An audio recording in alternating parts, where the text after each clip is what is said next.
Good evening, everyone. Welcome to the second race tonight of the inaugural 2v2 Twinvitational. My name is Nightdew, and I am joined tonight with the Space Drake. Say hello. Hello, everyone. This is the voice of Space Drake, and we will be taking you through this magical journey tonight. Yes, we will. In the second match here, we have the Kain Krushers with Nitsky1 and Z-Man playing off against the Sylvan Spelunkers with Demarin 2 and Silverfire. And right now, it looks like we also have a Kain starter, or Kain, I can look at that. We have a Yang starter, and it looks like we should be getting ready to go in just a few seconds. Yes, the big muscle man is clearly using a spear. But yes, we should be ready to go here in just a moment.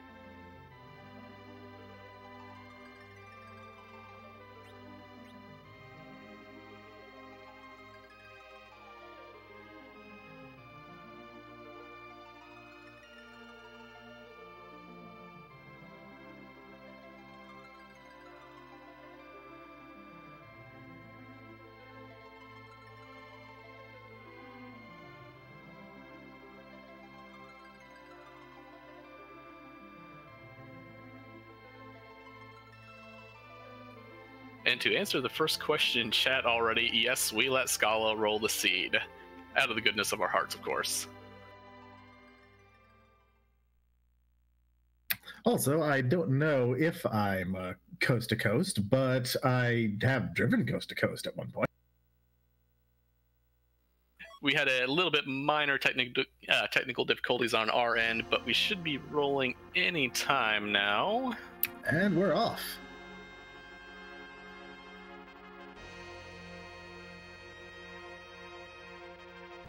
Starting with the light sword, and it's a Yang and Fu start. So this is pretty much a power start out of the gate. And despite this being K4, it also kind of suggests a start that would favor ordeals, because that is, even on F2, a start that would get you 3 bosses knocked out real quick for Fu. Yeah, I agree with that, actually, and you probably see a lot of vanilla Mist Dragon checks, maybe some Octo checks. That one's actually a little harder than it makes on, but we should be seeing a lot of early boss checks, seeing if we can get Fu, the stuff that'll just kind of roll over this seed about as fast as we possibly can on the... Octo tends to be a bit more scary if you have someone like Rydia in the party, or someone else who's a bit squishy. But these two are tough enough that they should be able to roll over anything that's sitting in the Octus. But it does look like we are going to continue the Team Beard theme, as we do already see a Tella hanging out with Mom Bomb and the Baron in here. Crystal Sword already over there in Dempsey, and Crystal Gloves. A couple other... and Crystal Sword. Crystal Sword as well, yes. But yeah, we got a lot of quick checks going on here, a lot of quick divergence here, everybody going and looting in other directions here about as fast as they can.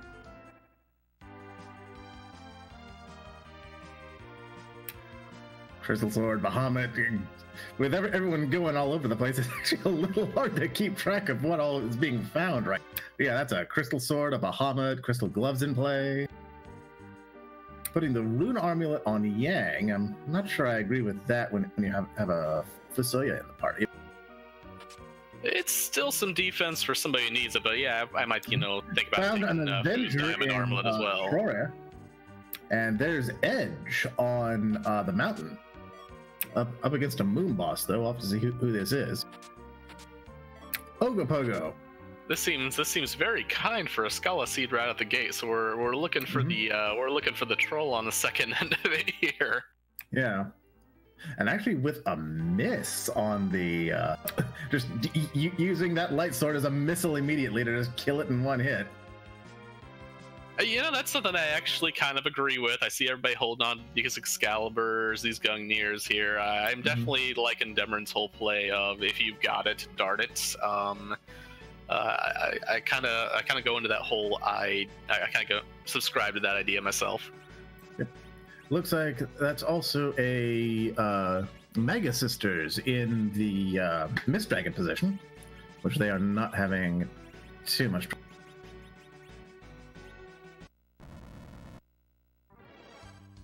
Other than a confused Young punch himself, but Fu gets by with one more staff bonk there. It's not too much of an experience loss for Yang.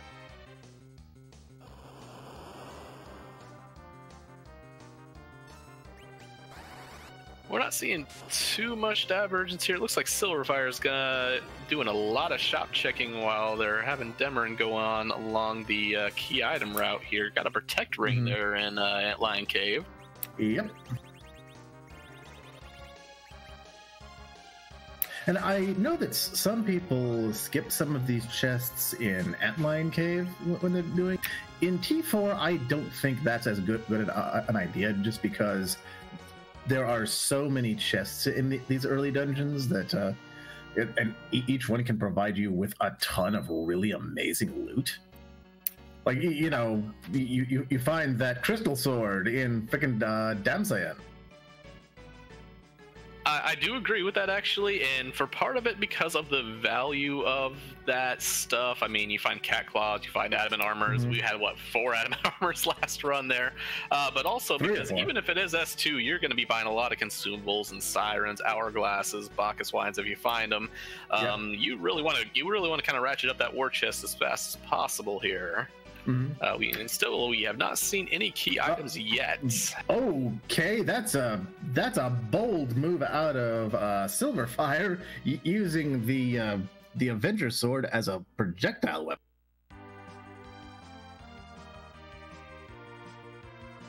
That is very interesting. I don't mind darting a light sword at it, but that's gonna be one sad Kain if we see a Kain coming around, knowing the Avenger sword is lodged into Ogopogo right there.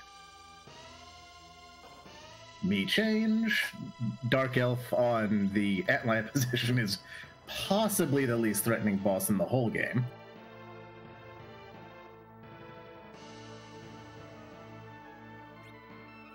And we've got a Sand Ruby, so we might be seeing that Kain. I don't think anybody's made the Kaipo check yet. Vanilla Sand Ruby. Yeah, that's a Vanilla Sand Ruby and a free key item here. Obligatory, is this even randomized? I think Demerin was looking for exit on Fu there for a second. But alas, not yet. Oh, and now we get to the Fabul check, and we get to see. Oh, that's the element.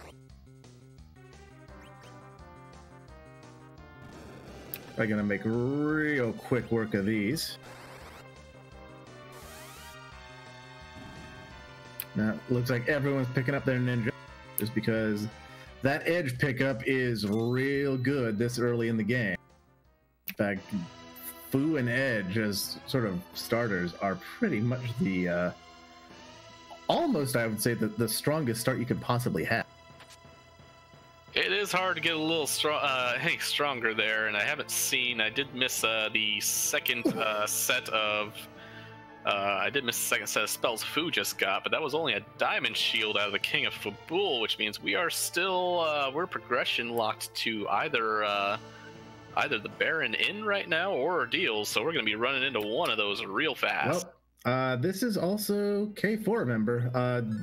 The cave of not the cave, the castle of Eblin and the chest in Zot are in play.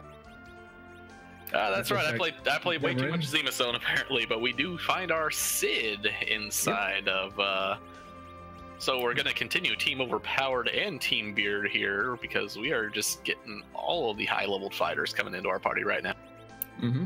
And we also got a look at who is sitting in the Octoman position, and Demerin wanted none of that because it's gold.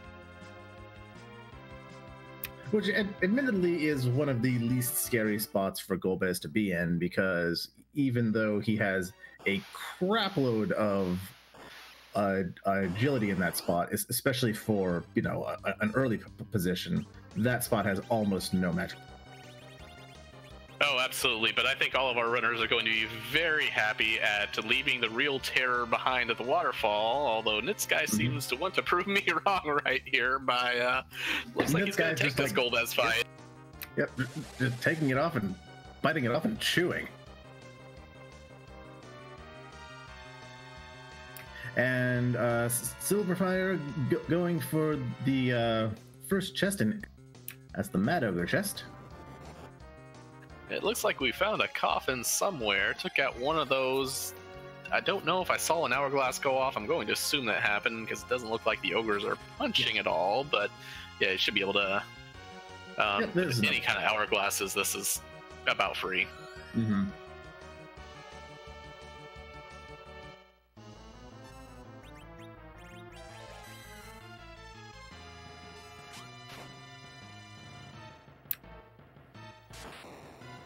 See, lost Foo for Nitsky in that. Yeah, in this position, Golbez is something of a pussycat. Although, still throwing out those pretty big lit threes over there at poor Yang.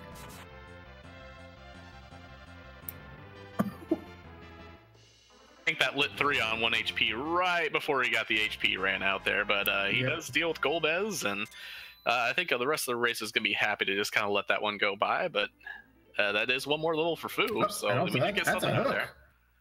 That's a hook from the Eblin chest. Okay, well, that's our potential way into the underground. It also means that we have a way into the underground that doesn't involve going to the moon, which is always a risk in case.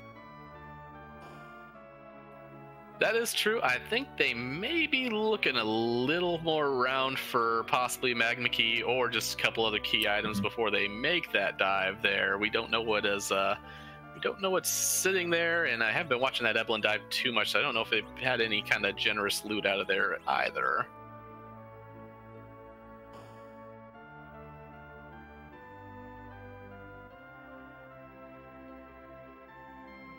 Yeah, Mr. Ubik in chat makes a point that I very much agree with. Eblin in T4 is always incredibly useful, especially on K3/4 seeds, because you need to check these chests anyway, because they'll probably contain something, and all the other chests that you check have a good chance of just having really good loot for you. Also that, and with this party, it kind of does make it so you do have two people just continually breaking new ground. We kind of see Nitsky and Z-Man kind of going over things the others hit or more shops here, but Silverfire's making good progress, and it looks like Demerin looked at Ordeals, said no, looking at that Mysidia item shop instead, probably. Yeah. And we do have Star Veils and Lifes and Cabins in the Troya item shop, which is pretty much everything you need out. No, I'm sorry, that's the Kaipo item shop. Item shop, but at least Nits did have the exit spell to bypass the final boss of the game, the Kaipo Granny, who reminds us, no, you get out of my way. Yep. And now Z-Man has found that Avenger. Now the question is, will we find someone who can use it? Because another thing to consider with getting the hook in a seed like this, it is a pretty free shot to getting your 4th character. Because the character in the edge slot is not locked by any kind of other trick. Oh, absolutely. We did get a free one off of Sand Ruby, but especially, and you might send somebody there a little bit early if they get that hook, if just to see what the Rubicant slot's going to give you here. We do have Z-Man also hitting the Flame Dog chest over in Zot, so let's see if that has anything for him. Yep. Z-Man might also want to heal up his melee fighters. That's looking a little specious at this point. Oh, that was the package. That's interesting. It does look like Z-Man is continuing to go up. Oh, no, he's going back. Never mind here. I wonder if we were going to get a Mist Dragon at the Magus Sisters check, but that does not look to be the case. And Dimring going up the mountain and finding Asura for her trouble in the first slot. Ooh. Did not prevent that, that Cure 4 in time.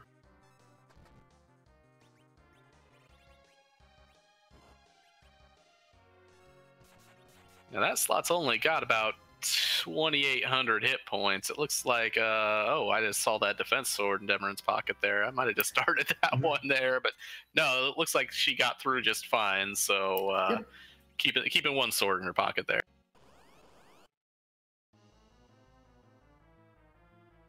You know, Z-Man continuing to hold on to Bahamut just in case we run into Rydia, because we certainly have enough gear at this point to make Rydia work with a wizard hat and 2 sorcerer robe. I mean, I'm the weird person who will, you know, make Rydia work almost whatever, unless I'm like in the, unless I'm real deep into a race. But you know, it's Bahamut. It kills things very quickly. Yeah. I was going to say I was actually a little bit disappointed that some of the runners in the last race didn't make as much use of Rydia as I might have, because in T4, Rydia gets almost all of the problems she has in most other seeds removed, because there is a very good chance that even during your early overworld checks, you will find at least one of her spells that is very useful. Yep, Tiara. We've also found a Tiara and a Rune Harmlet that Rydia could use. So that's a lot of gear that we could put on a Dragon Summoning Girl. And Z-Man making the quick loot check here in Mist. Dodging that package spot for the moment there. I wonder if he's gonna step on it after seeing what we have here, or if something really good like that crystal armor comes up. Well, that's a lot of money. It's a lot of money. Surprisingly, though, you often don't want to actually use it, though, because it provides a good amount of status defense. But the problem is, one of those status defenses is Berserk. So if you want to use Cecil as a berserking damage dealer, that's no. Speaking of which, we've got DKC right here in Mist, getting his town burned down for once.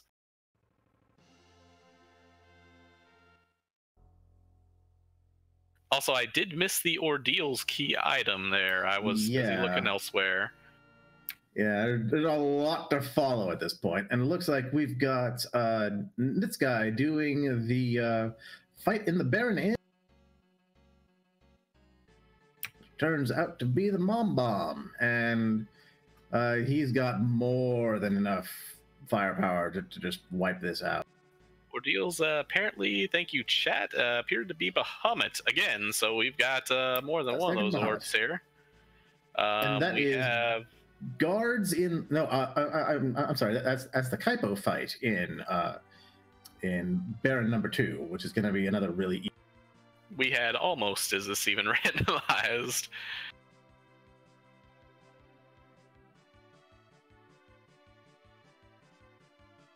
All right, and Silver going in for that Cape Eblin, also picking up these chests as once again on T4, you know, the chest in here, in addition to having the trap chest in here, is just another really item-dense area that can give you some really nice loot, like these Zeus gauntlets, which turn Edge into an absolute killing machine.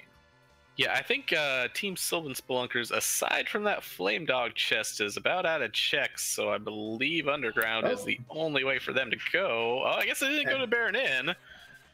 And also, we're about Cure 3s in the Eblin Cave item shop. Just some charm arrows out of the Baron Inn, so we are we're guaranteed to go through a hook wherever boss may be there. We gotta go. Oh, that is a plague who was in the first spot of No, I'm sorry. That's in Kai. In case you can't tell, Chad, keeping track of 4 runners at once is a little bit difficult. All right, we got Demmering going for that check on the inn, and we have Silver continuing investigation of Cave Eblin, finding a Murasame. Little girl causing us some trouble. She's the second true final boss of the NPC block parade. Mm-hmm. And also, Shala Kitty pointing out that she did end up rolling up a hook seed. We expected nothing less, honestly. Was any other result even possible? Although really in T4, hook seeds aren't quite so bad, just because thanks to the nature of T4 and the completely randomized items, you are very likely to come into Evelyn with fairly, at the very least, fairly dungeon appropriate levels of gear. So it's really just a question of how low a level, depending on who you start with, do you want it to try and take on whoever is in the Rubicante spot, because that's the first spot where the bosses start to get real strong. Yeah, and while it isn't like the adamant armor's raining from the sky last seed, we have picked up a couple power robes, which are especially good for Yang there. Oh, yeah. With how he uses strength there. So we should, between all those weapons and such, and Fusoya, be able to take this pretty easily, hopefully. The power sash, unless we've got Kenazo there, and then all bets are off. Yeah, the power sash can be a little bit spooky to use later in the game, just because it provides virtually no magical defense, and all Z does, of course, is slap you around on your M.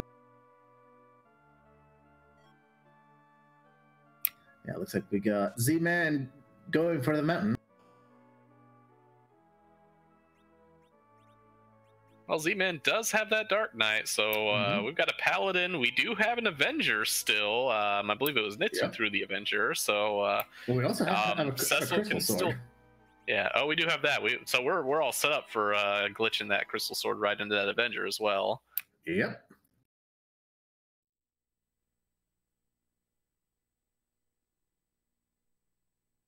The real question is, if they've found the crystal sword, are any of our other runners going to go for the especially is Nitz going to go for the package or not? Is he going to make that little detour over to pick up Cecil and get that real power hitter going? It's something I missed. I know we had a crystal sword, but also a casual Excalibur over there in Evelyn Castle as well. Yep.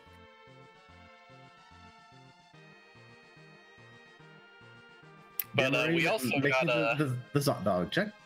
Yeah, we also got Edward facing off against the Evil Wall here, so I don't think we're gonna see Hydeward against Evil Wall, but no. It is possible now. Possible.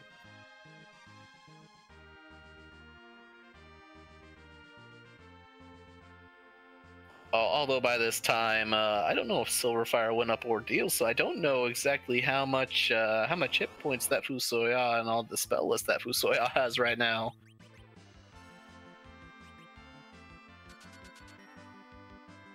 Oh, on Silverfire? Not a heck of a lot, as it turns out. Yeah, Silverfire's only got one boss down, so that's not a great Fusoya sitting there right now. Yeah, that's going to be kind of a spooky way of doing these upper Babylon bosses.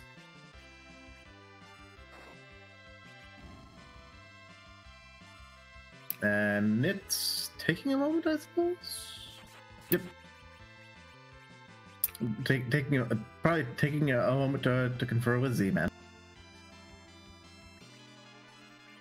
Yeah, Team Kain Krushers about to find their hook soon, I believe there.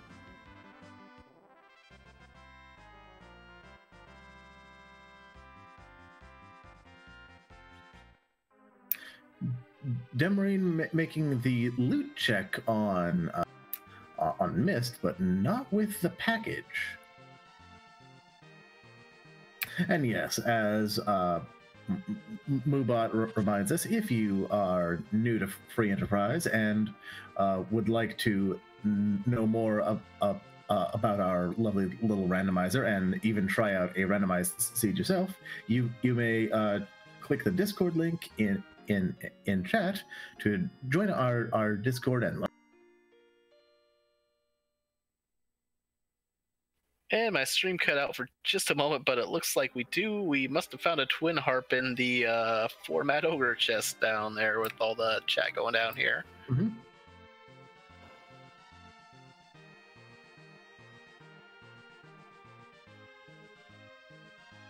Yep, we have found the twin harp in Upper Babil.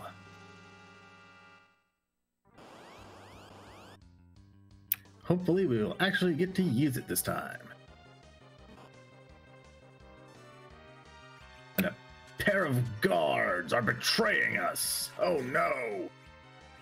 That is very good. Edward getting wiped out. Yeah, so one funny thing about this spot, you don't actually get to see them do melee attacks very often, but the King and Queen Evelyn slot actually has a lot of physical attack. So if you get someone like Octomammoth or another like big physical hitter here, they can be really scary. Oh yeah, they are definitely. I've seen some very hard hitters coming up in this area. While I was away, it looks like Demerin decided that the Paladin was the best course of action and has recruited Cecil here. And I guess we missed Demerin picking up the packet, but they are indeed going for a pre-transformed Paladin. And now a wall is on fire, as you do.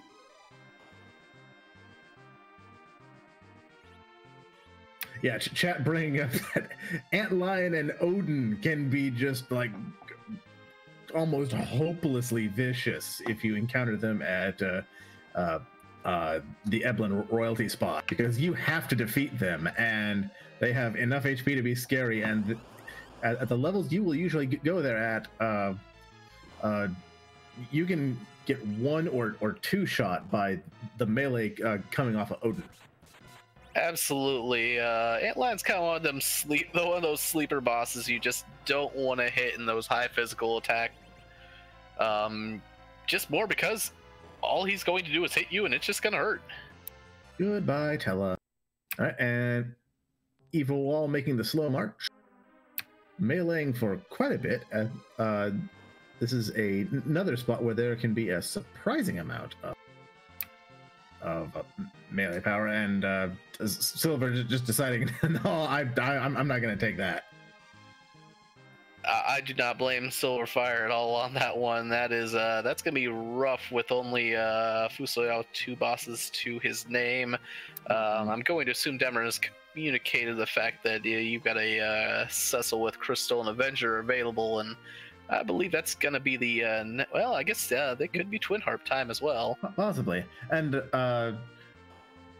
I do feel the need to remind folks that this is a little bit costly, because if you want to leave Upper Babil, you have no choice but to walk the entire way out. Even if you have exit, it does not work in here.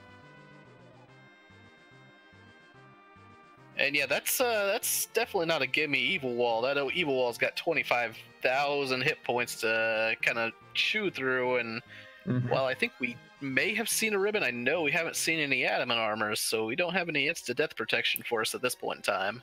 Nope. You are tanking those Crushers the old-fashioned way.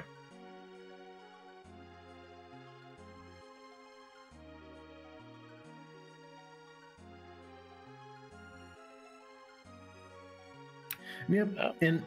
In Ben bringing up in chat that warp at least does work in Upper Babil like it does in any other dungeon, but sadly food does not currently have. It appears food does not have exit yet either as well. This is a long march out. I believe Silver looted an exit item at one point. Taking a reset again. Oh, taking a reset. Deciding maybe to go for it? Interesting. That's definitely interesting. I'm wondering if I did see somebody in chat saying Blink was available. I don't know if there's any. Oh, we got 5 illusions. Siren, Chris. Well, I think it might be possible with those power shirts and those high-powered things on Edge, just keeping everybody alive at that point in time. Also, maybe trying some Edward strats. I'm a little suspicious of this, but I mean, we do have the Artemis. There is the hook for Z-Man. That is 3 out of 4 hooks acquired, and Demarine is working her way towards getting that as well. We're probably gonna start seeing some folks converging on Upper Babel at this point.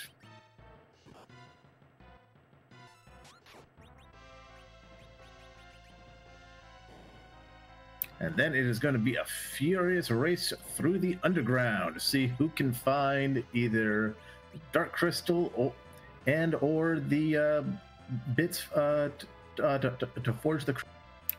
Because as a reminder, since especially looking at the viewer list here.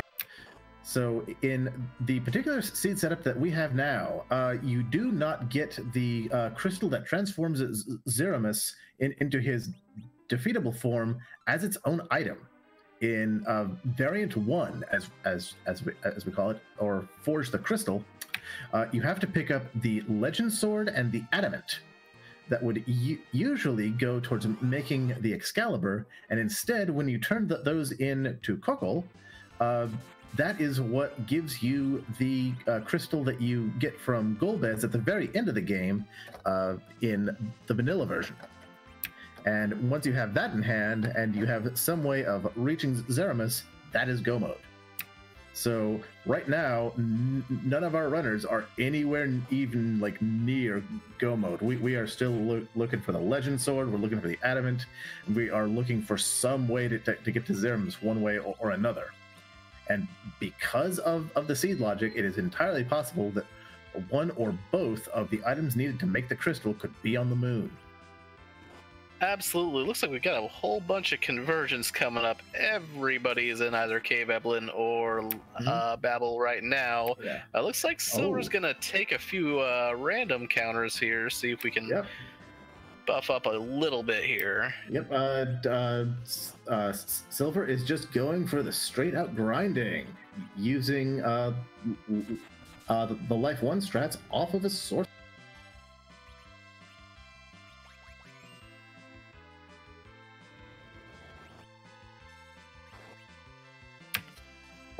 Once again, for anyone who might not be familiar, there is a glitch in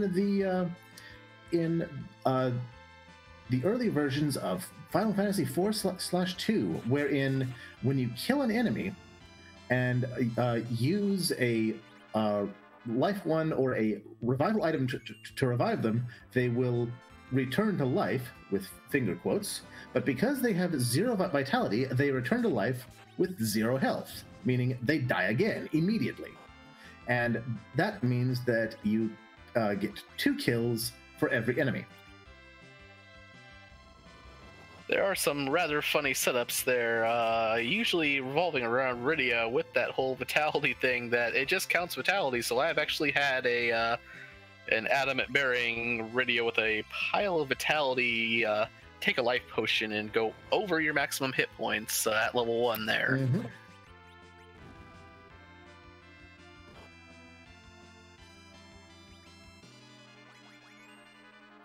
And meanwhile, we have Nitz getting some of his party together. It looks like he has not yet gone for the pack. Oh yeah, Silver has definitely found a good exploitable grind fight here. Mm-hmm. Looks like that's enough though, as the sorcerer finally does go down though. I was going to get a lot of experience for Edward as well, because the EXP is assigned to characters is dependent somewhat on their relative level to the rest of the. Yep, there's 9 levels for Edward. Just a casual 50,000 experience there. Yep. Casual end-game experience.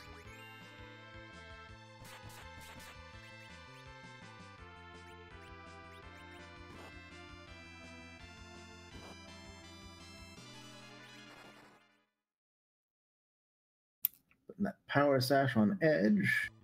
Black belt on Yang. I am kind of interested in seeing some of these other Fusoyas if they have Berserk, I believe. The other but it looks like with that, it looks like with that power shirt going over to Edge, it does look like Silver is going to base the offense around the ninja here. Mm-hmm. Now, a lot of these other Fus are going to have a much easier time with this, and will have Berserk, and so the evil wall is not going to be nearly as much of a threat as it is being for Silver. Actually, now that I think about it, Nitsky and Demarin actually with access. Actually, no, Nitsky is the only one with a Tella, and actually the only one with guaranteed access to that Berserk spell. Mm-hmm. Using the Moon Veil, that's a. I did not see a Moon Veil, so yeah, that's not a bad idea. Slightly questionable play, just because we don't know where either Bahamut or Wyvern are just yet. I'm pretty sure we did see Star Veils for sale. That is that's the physical barrier one. Now Silver does still have to finish off Evil Wall here before Crush begins to be a problem. Mm-hmm. Actually, I don't even know that because there might be I know there's a ribbon out there. There was one in Evelyn Castle. I do not know if that happens to be on Edge as well.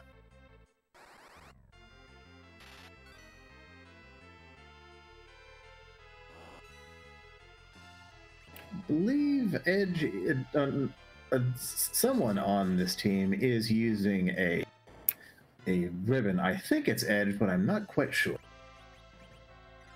Meanwhile, Z-Man going through the guard fight and is going to be going into the Evil Wall fight here in just a moment. This guy backtracking a little bit. Demarine also coming up to the double fight.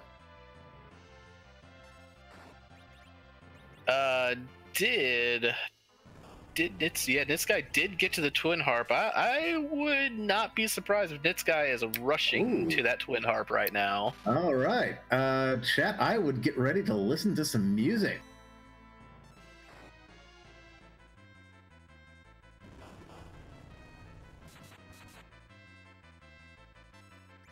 And yes, doing this without T4 chat would be a little bit painful. These higher K seeds can sometimes get a little bit rough if you're having to do it with limited amounts of loot. And yep, it looks like someone there at least is death immune because at Crush just whiffed.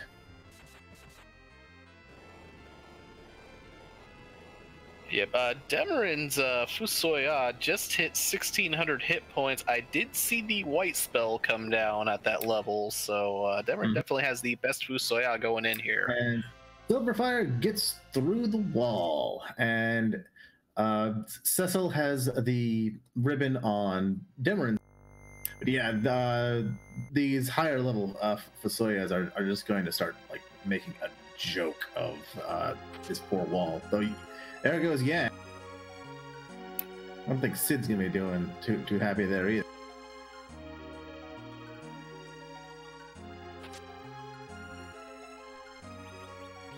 Oh yeah, Cecil's going to town. It looks like Z-Man stuck that Avenger onto Crystal bearing Cecil, so I do not believe either of these other evil walls are long for this world at the moment here. They both should get by with not too many more problems. Mm-hmm. Although that Cecil might be a bit in trouble on Z-Man's side if he eats a few more gradual petrifies.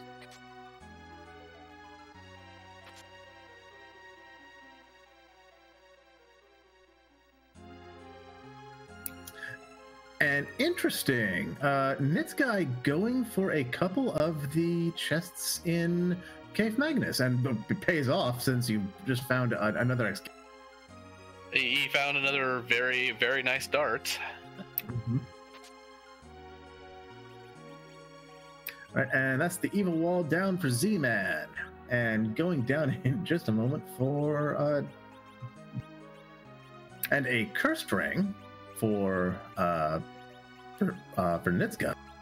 That could have some application in agility manipulation, but that's not quite as popular when you do it with Cecil. So we'll have to see if he tries to do that.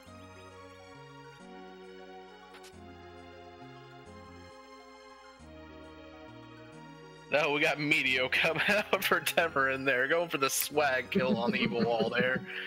Swag kill with 34 HP left on the monk. All right, chat. We've got music coming up. Does anyone have a guess as to what we're going to hear?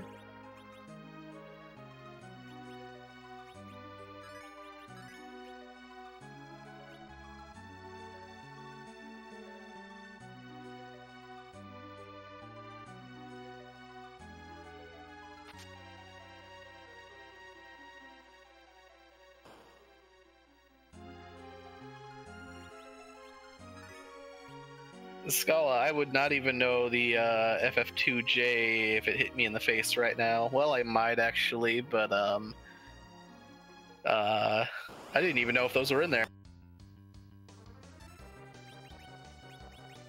Okay, and we have Silverfire going for the check on the Land of Sylvan. Doing the kind of brave one in that we're looking for monsters, the monster box in here, while healing through the damage floors. And Z-Man going for a little bit of a grind, and then just continuing to also going for that land summon.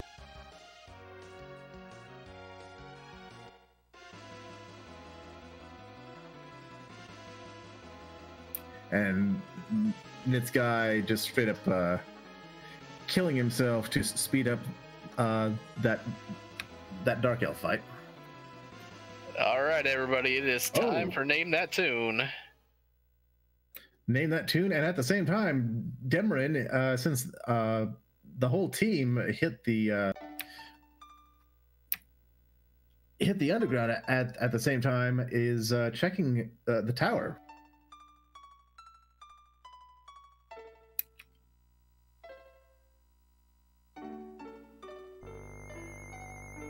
And there's Aerith's theme.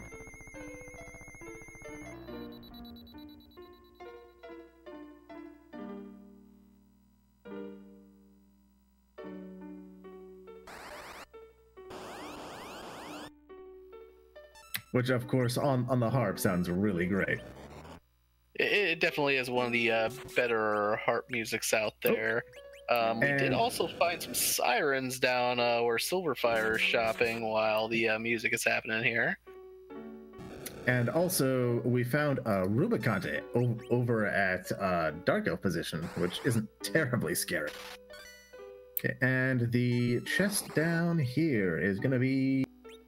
That's a gold apple over on Demerin's side, and we the Baron key up in the summons chest. That's good to find.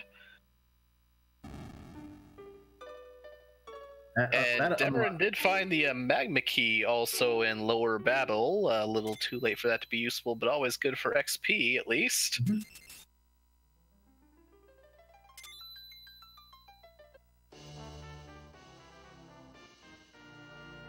And a Dragoon Spear, which is another good dart, and it would have been useful if we'd found Kain, but might be a little bit questionable in terms of... Unfortunately, just a Stardust Rod as our reward for music, which is, I mean, best rod in game, great, but as Invenerable said over here in chat, where are all these key items? Yep. And also, the summons will not fight us yet because we have not in any way found Rydia. I'm not sure. I didn't think that was a. I don't think that was a thing for them. I'm not sure what happened there. Honestly, did we talk to one of the? Did we talk to one of the people on the side there? Yeah. Chat. Am I wrong? Because it looked like. I did see the text of "Sorry, we cannot help you yet," but I'm not sure what that was. I'm not sure if we just talked to somebody on the side there.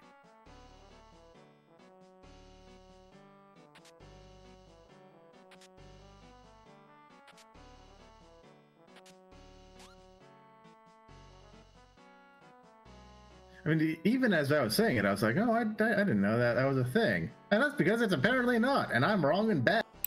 But, yeah, it looks like, for whatever reason, we are not going to be doing the summons on Silverfire's side. Just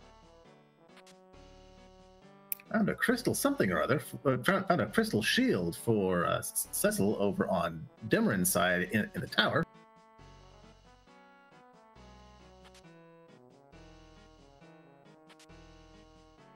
Okay, it was Exits and Sirens in the Land of Summon Monsters shop there, yes. So that's where those were.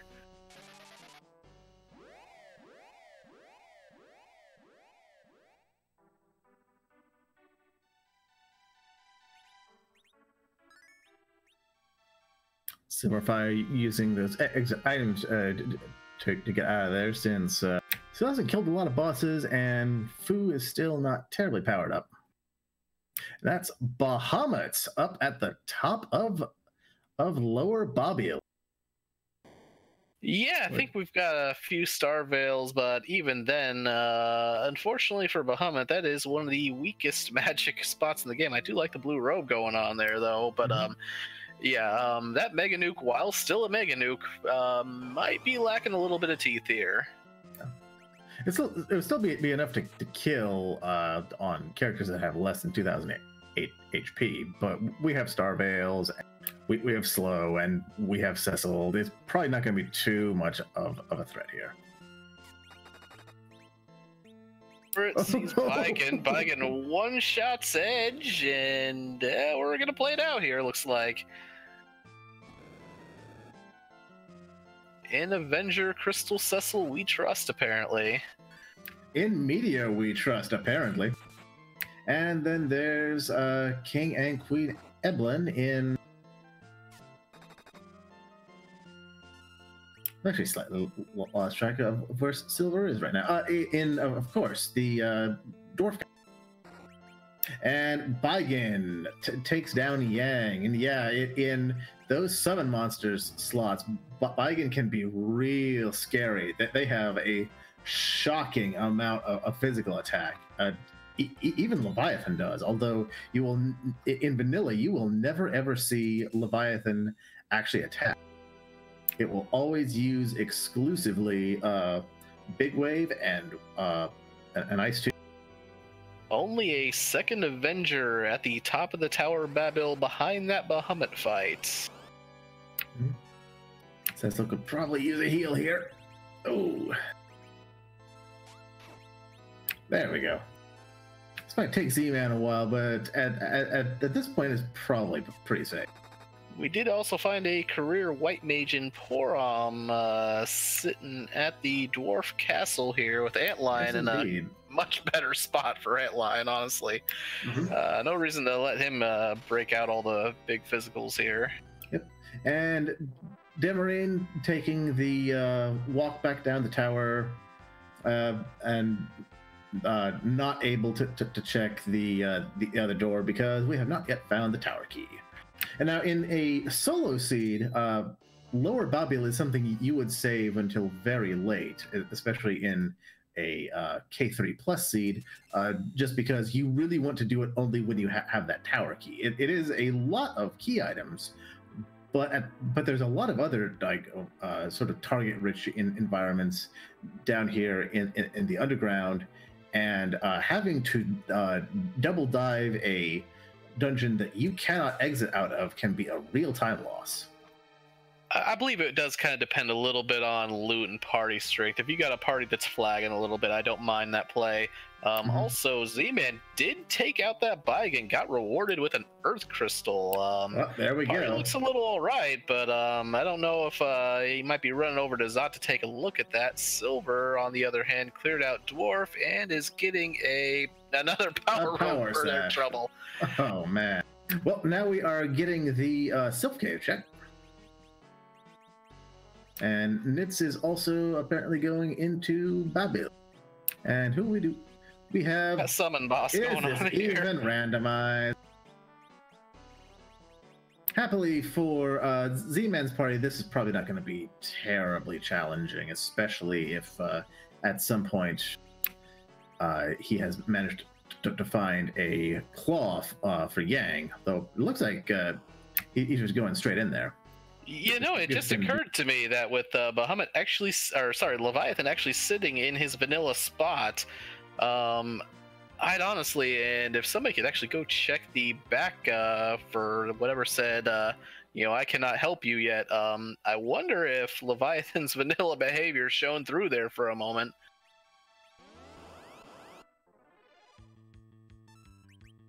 And it's this guy finally doing the evil wall. Silver getting a couple of quick grinds in. And Demarine trying to decide how they want to handle this Toad Lady, or probably just struggling to handle this incredibly rude Toad Lady.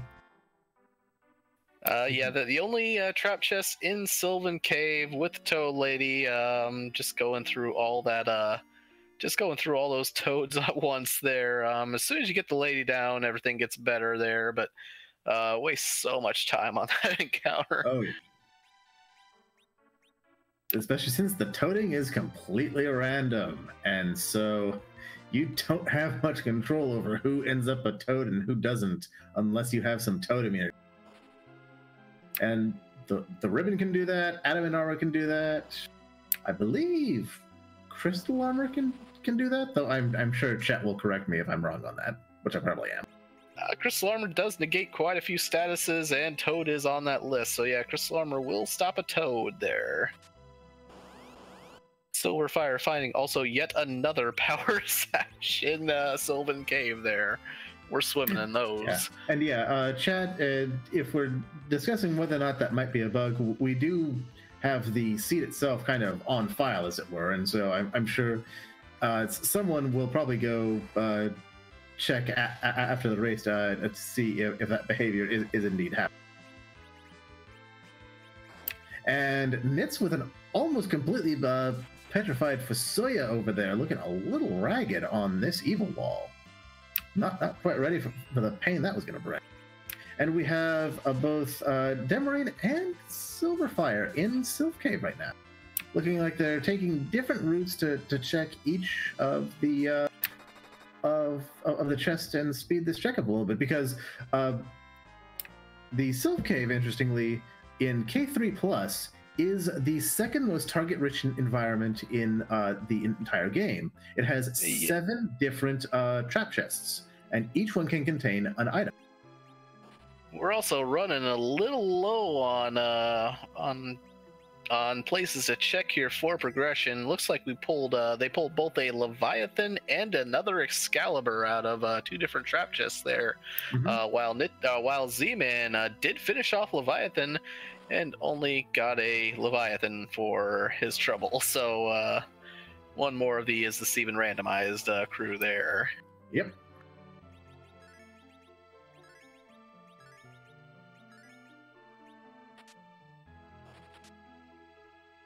And yes, there are a whole bunch of flags tied up with Sylph. If you talk to the Sylphs, and to specifically Yang in the Sylph Cave, you can then go back up to his wife and get a key item.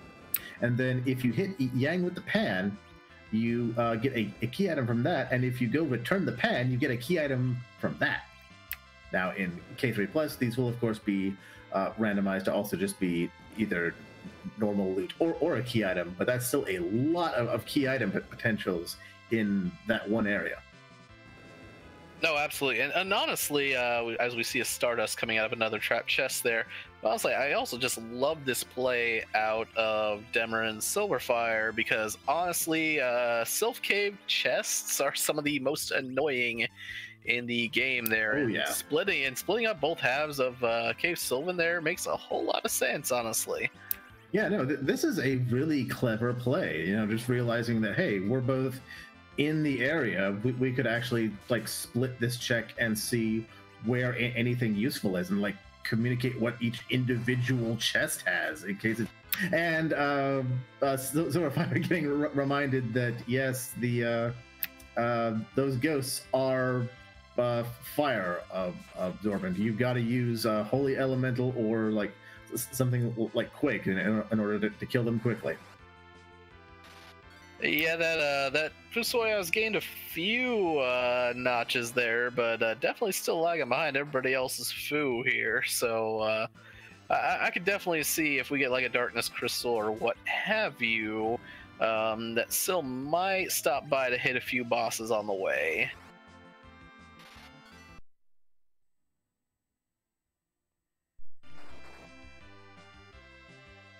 Yeah, I'm personally thinking that Silver probably has to go up ordeals or something, like just someplace where they can kill a bunch of bosses real fast and like machine gun like, so that they can get some more power levels on their food, because Fusoya is kind of hurting for power at this point.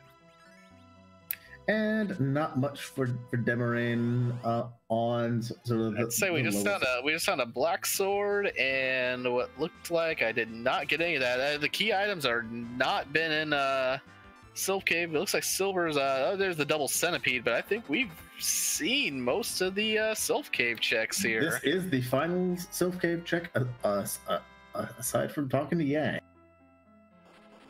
So at this point, it's looking like progression to the moon or elsewhere is probably going to either. Oh, there's the pass in the upper Sylph Cave.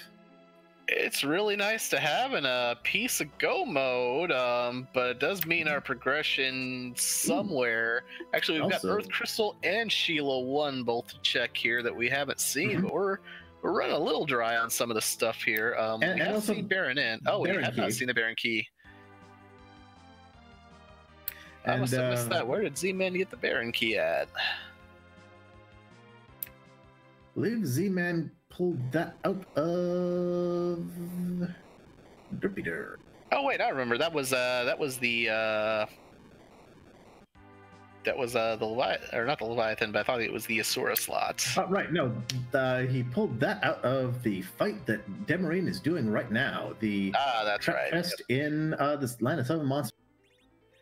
It was the Earth Crystal that was out of the Asura spot. Yes, indeed. And it looks like Syl is going for.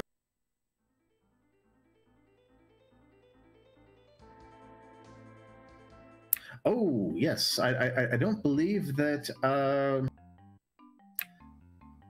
that our purple team has made a check on the Earth Cave yet. Not the Earth. What would be the Earth Crystal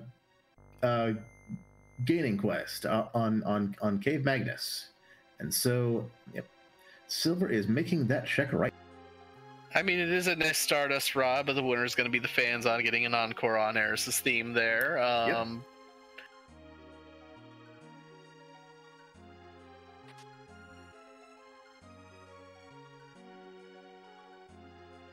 And Demarin going to get a lot of sort of nice loot, but nothing much beyond that. And Nitz guy about to pick up an actual white mage.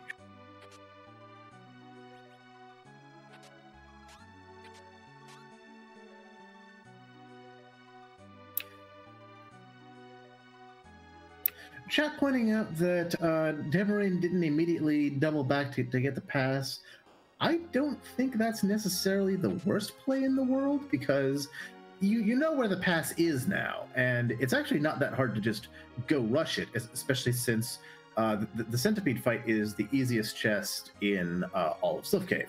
So you sort of just make a note of that, leave it there, and then you continue searching for the rest of your go mode, and then once you find the crystal, you just double back and go ahead and pick that up really quickly. Yeah, also with Earth, in this case, Earth, the actual Earth here, coming up pretty dry on key items, like really dry on key items there. We don't have Legend or Adamant, and it's becoming pretty, it's not guaranteed yet that it's going to have to be on the moon, but we're rapidly approaching the point where it's almost going to have to be one of those pieces on the moon. So that pass, while still going to be nice, not going to be 100% required. Yeah. And for folks who might be tuning in for the first time, the pass will take you in this version of the game straight to Zeramus. It will put you on the lowest level of the lunar core, and you cannot return from it. You cannot use it as a shortcut to get into the rest of the lunar core. It locks you into that one room. So if we want to explore the rest of the lunar subterranean and the lunar core and the plethora of items that are located down there, you have to find the Crystal of Darkness, which will unlock the big whale and will allow you to explore the entire moon.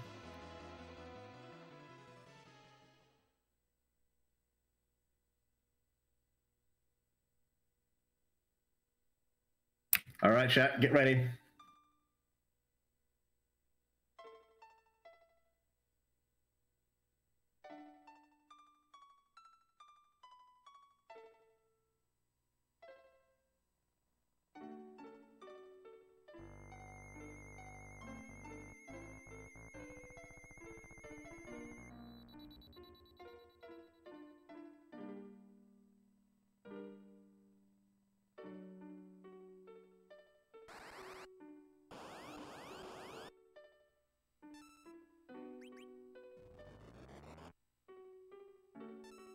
Yes, chat making the very good point that a lot of this seed is probably going to hinge on exactly where the deuce, the dark.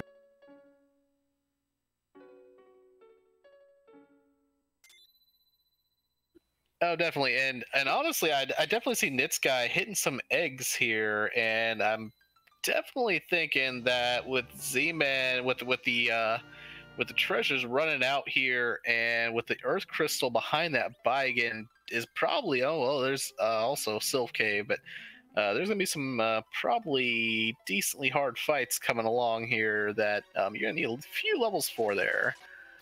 Ninja armor for Edge, that is the best armor available for him. A protect.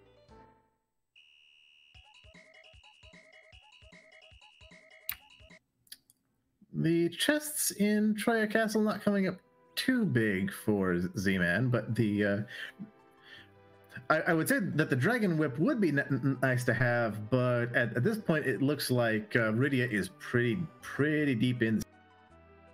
But that Protect Ring is going to help out Edge quite a bit in terms of survivability. With Z-Man cashing in the Earth Crystal for all that loot, I definitely, yep, there he goes. We're going to see Towers out here. 2 characters up there. I mean, everybody's party is kind of loaded right now, so we're definitely just on the key item on here.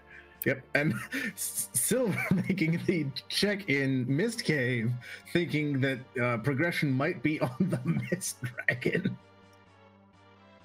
And Nitz is finally checking Sheila, it looks like. Finally checking Yang's wife. All right, chat, get ready for the drum roll. This is either going to come up big or it's all going to be in Zot. I mean, to be fair, even if Sheila hands over something good here, just a reminder, we do have that Mist Dragon still lurking about out there. Oh, that's the Adamant, and that is some of the goods, Adamant. But that's not our progression. Well, that is one third of go mode, basically.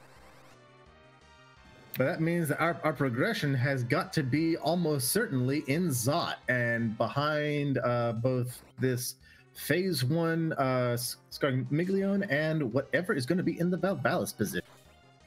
Oh, definitely. But more importantly, it's going to be behind that Baigen, which it does look like Demarin. Yeah, Demarin is going to get through here. So Demarin's going to get the news here that the Earth Crystal is available. But it, as you say, our progression is definitely tied to, probably tied to that Earth Crystal here. Mm-hmm. Yep. Demarin getting the Earth Crystal. Silverfire will almost certainly be going back to pick up that Earth Crystal and get past that extremely scary. Like, we're probably underselling a little bit, and the runners are managing to make that Baigen look a little easier than it is. That is genuinely one of the scariest places to run into Baigen, and if you don't have some way to mitigate physical damage, you are going to get just destroyed. Oh, absolutely. Baigen is that one kind of boss there, and we have forgotten about Baron as well, because the Baron key has not been checked either. We also need to check Baron, and that's 2 potential key item positions. And Rosa working with Golbez, that's a bit of a shocker. Especially if Kain's in the chair. Oh God, please let Kain be in the chair. Please let that happen.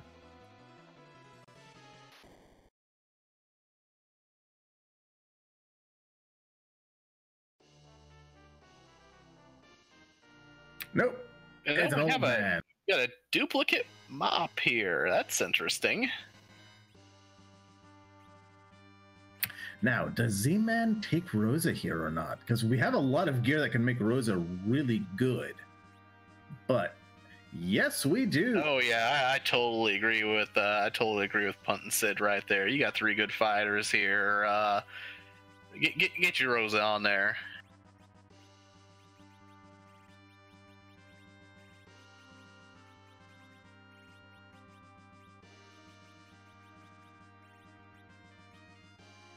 Silver doing the elementals encounter, and Demarin working into Zot, while Nitz continues does for their team what I believe is the beginning of their Sylph Cave checks, which is going to come up pretty empty for them. And yeah, chat pointing out that 3 physicals, Rosa and Fu, is a really good part.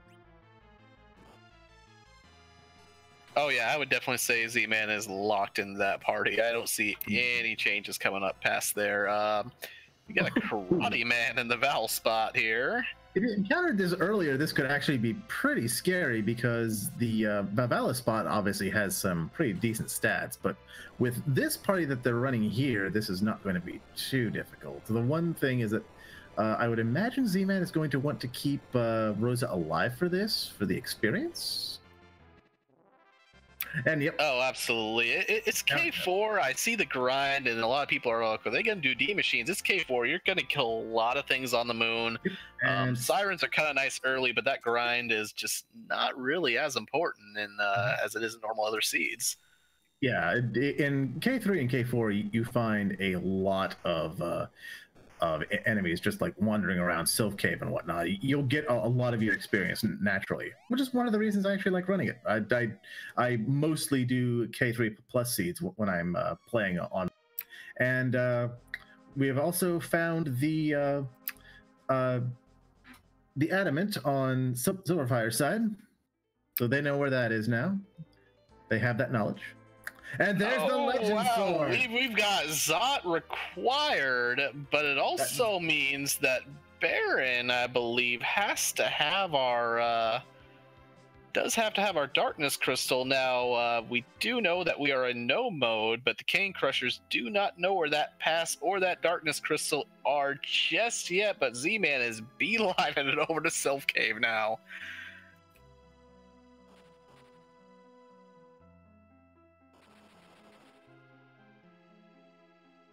Well, red team is going to run into that pass here pretty darn fast. Like they are going to find that thing and just like go for it. Oh, true, but Demerin is also just finishing up Zot, so they actually do have knowledge of where the pass is. They have knowledge of the adamant, so our teams are about to hit go mode. We got a race coming up here. Yep, we have another really close race. Just in case you were wondering, hey, how good a race game does Final Fantasy IV Free Enterprise actually make? Well, we've had 2 races tonight, and they've both looking like this is the second one that's going to come down practically to the wire. Yeah, I'm just gonna say commentators cursed myself there because I just sat there, I poo-pooed all over those sirens. Go mode happens immediately after there. We're gonna be seeing a lot of eggs in our future, I believe. Indeedy, because we don't even have access to the moon or the machine dragon grind. So this is our grind option. And in fact, I'm actually kind of wondering at this point. I guess the darkness crystal must be somewhere in Baron Castle. Like it got to be either Odin or the Kanaza slot. There's as far as I could tell, I've been wrong before.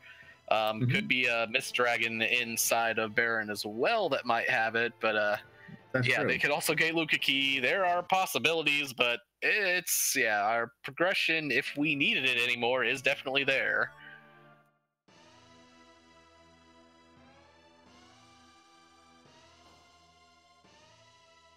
Z-Man getting his adamant, and it actually looks like Nitsguy bailed out of Sylph Cave before finding the pass? I was about to look at that. I know they were both in there, but I don't know if either one of them did find that pass. And Demerin just getting the news here that the Legend Sword is up there and Moon is not required. So Silver is beelining it to the Land of Summons, knowing that Baigen fight is required, or looking for more levels, actually. Yeah, going to try and level up, because, you know, Sylv's team is sort of a little questionable for fighting that extremely stacked. And Z-Man does not know where the pass is. That they're making the Baron check. Oh Lord, they're gonna find the darkness crystal and go to the moon. I mean, the good news is it's gonna get them where they're going is the good news, but the bad news is that's I've run it before. That's a good 2.5 minute run from summoning that whale to all the way to Zeramis. So that's gonna be a little painful.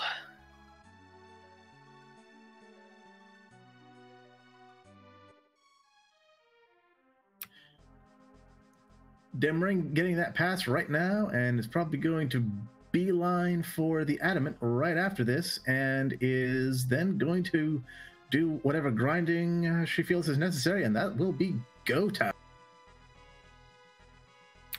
Yep, just exiting like straight out, not even like taking a moment to screw around.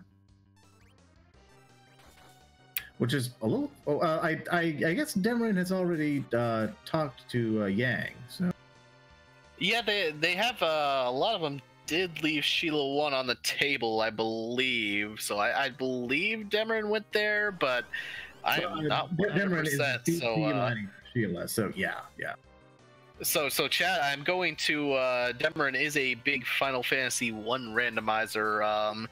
So this would actually be akin to going to Lefane and not having your slab translated. So if Sheila does not hand out the goods, this is definitely be a Lupa moment. Yep. And meanwhile, it turns out there's a small army in Baron Castle. Lupa. Oh, that's gotta sting a little bit. Demerin having, you know, which is especially funny because Demerin is also a runner of the Final Fantasy 1 randomizer. So Demerin did in fact have an exact Lupa moment.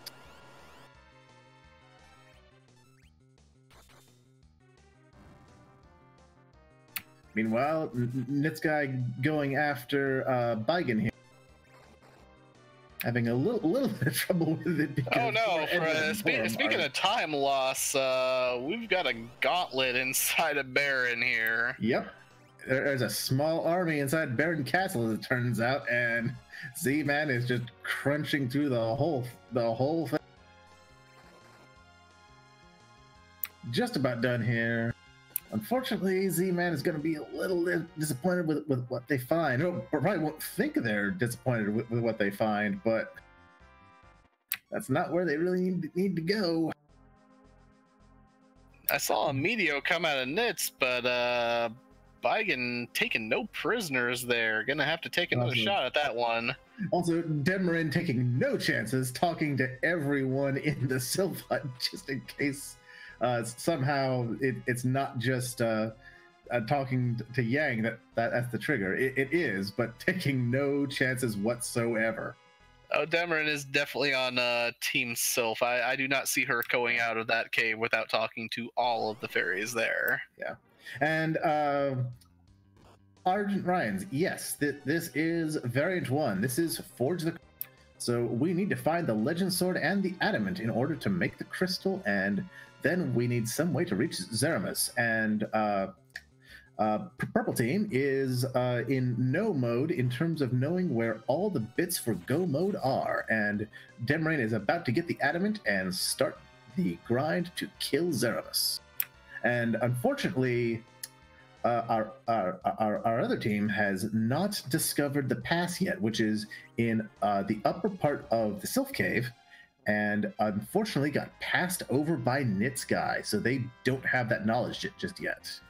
And the team is exploring other places, though I imagine Nits Guy is going to go back here pretty soon once he finishes this little grind. Odin Slot giving us a glass helm, which narrows down our options here for where that darkness crystal is. Yeah. But we're... I just feel so bad for them missing the pass there. I know they were both in there. It is absolutely brutal. I'm a little surprised that they missed the pass. Like, it is sort of in a corner there. It's in that one little nook that is the furthest position off from the main route in the sort of quote-unquote upper Sylph Cave that leads to Yang. Since there's two major branches of the Sylph Cave. There's one that eventually leads to Yang, and there's one that leads to what is in vanilla a huge pile of trap chests and other kinds of loot. There's also a little fork on the way to Yang that leads to another little nook full of chests, and that's the one where the pass is sitting and the one that Nits Guy missed. And as Skull Kitty points out, yes, we do have our vanilla turtle on the Baron Throne. Yep. And at this point, that is not much of a threat against a like level 55. This is a scene where we end up saying, is this randomized? A whole bunch. And let's see, we have the other brother here in Baron Castle, who unfortunately just sort of gets dismissed. I mean, to be fair, they're telling Palam to stay in the throne room for his own good because, you know, the whole walls thing. Mm-hmm.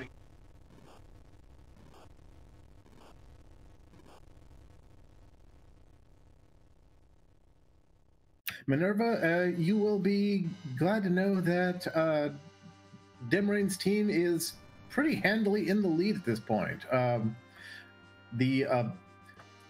Our other team has passed over one of the items that they need for go mode and doesn't seem all that likely to find it soon. Although Nits Guy is currently going for that earth crystal that's on that scary Bigan fight, and it's the rat tail in Baron Castle.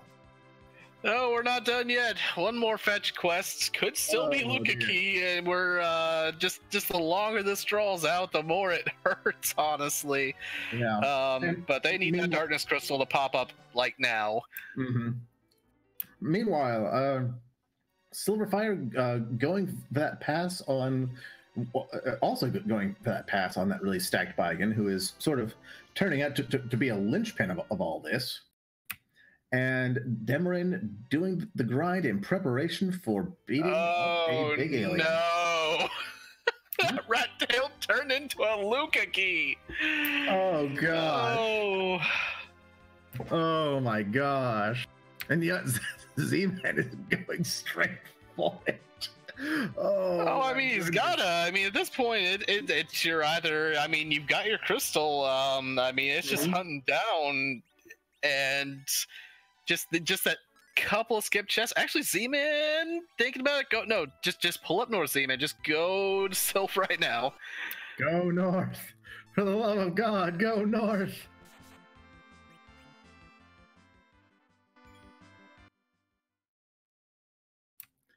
Nitz is trying to do a little bit of grinding. Yeah, Nitz having a much easier time on buy going after that bit of grind he did as well here. So they're at least gonna have to crew. Yep, Edward still went down, but we kind of expect that at this point. It's fairly late in the seed. I'm still a little surprised that that Nitz guy has not gone for that Cecil yet, because it doesn't take that long to get him, and he's going to be kind of a monster at this point. He is. Nitz does have a Nitz does have a thing for trying to keep Edward. I'm not that surprised out of him, but sometimes it's just that package. People think it takes just a little too long. That looks like Demarin is getting ready to go for it. We are gonna have our first attempt at Zeramis here, while Nitz guy picks up the Earth Crystal and gets ready to pick up the Legend Sword. All right, chat. Yes, we have a little game that we like to play here, and that is whose butt are we going to kick tonight? Because our sprite for Zeramis is in fact randomized.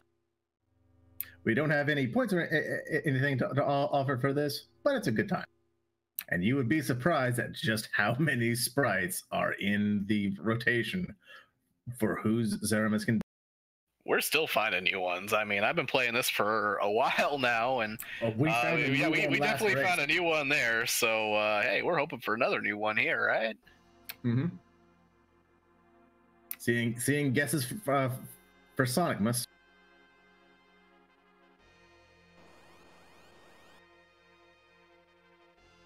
So Silverfire getting the blink strats going for this Baigan, trying to stay alive with Fusoya sitting on all of 50 HP. That's 49 more HP than you need.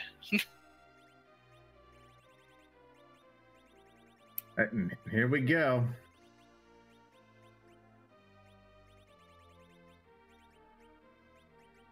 Meanwhile, Z-Man has decided to go ahead and make the crystal and is going into the sealed cave. Oh, this is pray for no tower key. Pray for no tower key.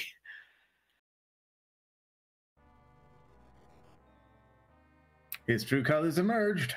What are we getting?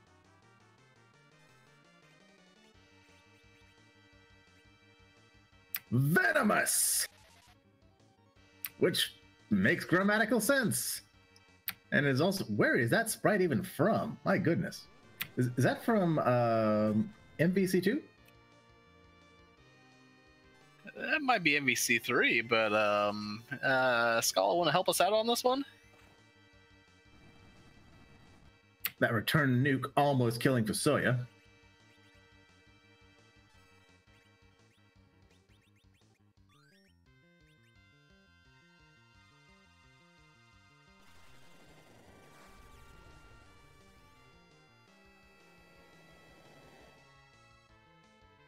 Yes, chat, that wouldn't be scaled. You would be surprised at how low resolution, in fact, the standard mode on the SNES is. It is actually below a 320 by 2.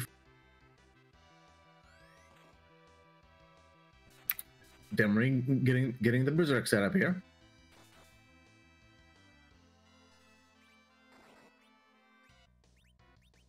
Yeah, we got plenty of good weapons. Some armor, definitely not the wealth of adamants we had last, but looks to have enough to get through here. And also, Z-Man making a questionable bit of play here in doing some looting in the sealed cave. I would have given up on the looting at that point, because you have enough loot to just blow your way through the seat. And the pan, oh no. Oh no, gotta go back and beat up Yang and get probably the other Sheila item. Oh no, what if, and we'll just throw this what if, oh, hi Pain Man. But what if Z-Man just kind of goes to sides and checks a few chests on the way, because I'm pretty sure that pass was on the path. How behind do you feel at that point? You feel behind when at the same time you find that that pass, the first of your opponents puts .done in chat, because that's about to happen. We are not far off from a dead Zeromus here, although Yang is not hitting that hard. Most of the damage here is coming from Cecil and Edge. Yeah, Yang's one of those, actually does depend just a smidge more on levels there in his damage calculation. Usually a good stop-up point where he, kind of gets into his own is 52 is usually right around that big one.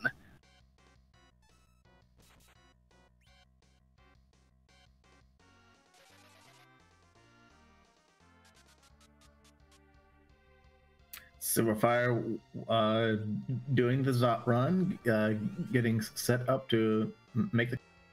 And I guess the question is, well, Silver's Fasoya is going to be more or less complete after this. So does Silver do any more grinding after Zot, or do you just forge the crystal, go straight to Zeromus with a Porum sitting on about 1700 health and Fasoya sitting on about 2k?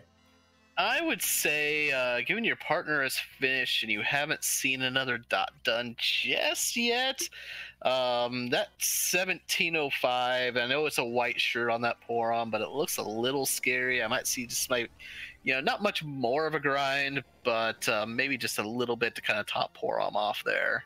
Yeah, I can get Porum to 2k just for safety. Here comes another big bang out. Ouch! That takes half the team into critical, but Rosa's right there with this. Anything your entire team can walk away from, right? Pretty much. Another black hole. Once again, wiping out all of the casted berserks and any other buff. The Sylph's handing out a blizzard item, so we're going to go talk to Sheila again. Yep. And that's not even like a blizzard spear or anything. That's just a consumable Ice 3 cat.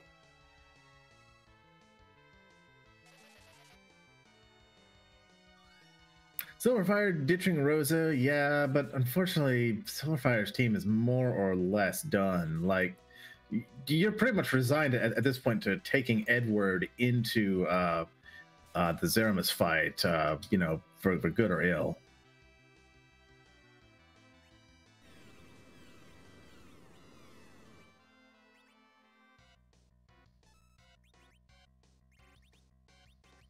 And we've got falling rocks for Demarin here. Victory lap almost assured there. Yep. When the meteors come out, that's how you know that Zeromus is basically within 10% of dying. And there he goes. Get your GGs out, chat. Let's see some GGs, chat.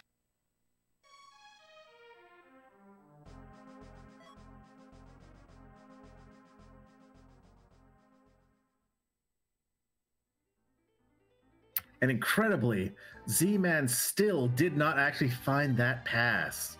And the bleeding has stopped. We finally found our darkness crystal. Finally found behind the pan. Oh man, that is just entirely rough. Z-Man's got to be looking at that. Just looking at that done just came through here, and it's like, wait a minute here. Yep.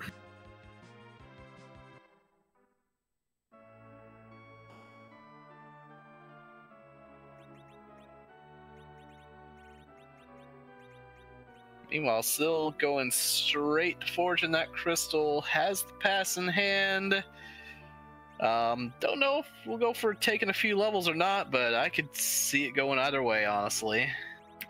Depends, I think, more on how useful you feel like you can make Edward be. Especially since you know the other team hasn't gotten any .dones yet. And you're probably assuming that they found the pass. True. Just did see them load up Porom with looked like Pro Ring, Ribbon, throwing all the good defensive stuff on onto that white mage right now as Z-Man calls up the Lunar Whale here.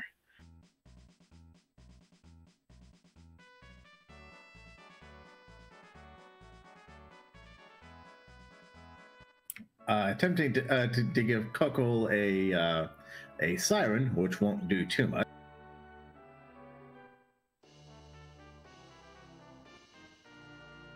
I mean, he could do with some grinding, right? Sure. And there's go mode.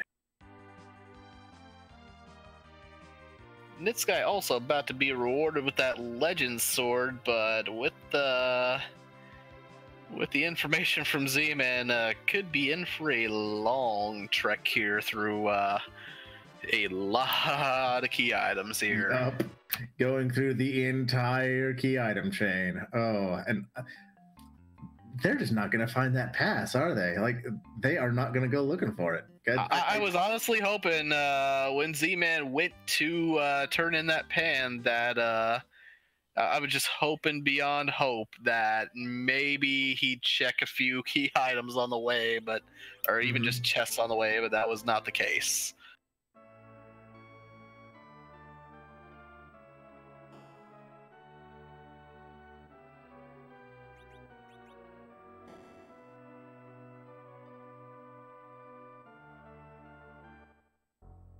And Demerin getting the news there on the spoiler at the end where the darkness crystal really was. Gonna take a look at that whole item chain maybe.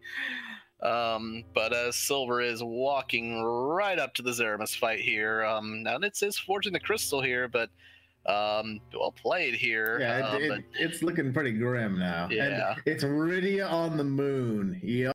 Sadly, she is not going to be terribly useful at this point.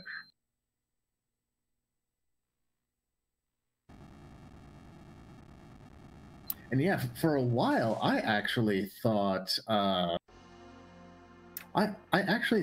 Team Kain Krushers was in the lead for a while, and then they just missed that pass, and the Sylvan Spelunkers just roared on past them.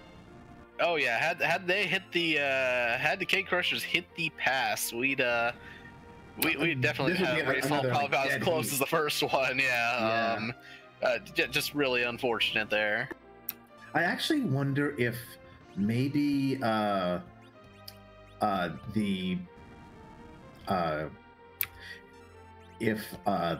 Kain Krushers missed their count of items on the Sylph Cave, because they just keep missing that, and I'm like, they should know that there's at least one missing item in Sylph Cave, and the pass is still in play.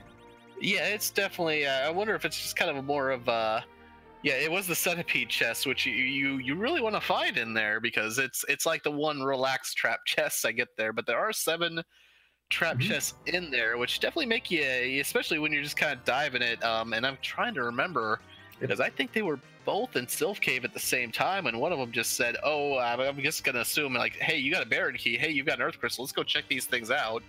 Yeah, and then just forgot. And Z-Man taking 1 or 2 grind fights here apparently, but otherwise just completely go-moding the subterranean.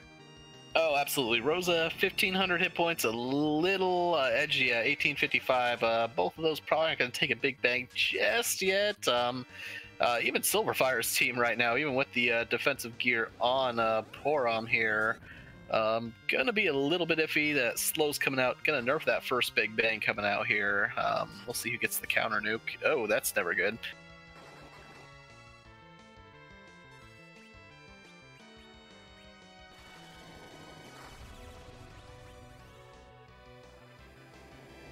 1 hit point. I think she could take this big bang, everybody.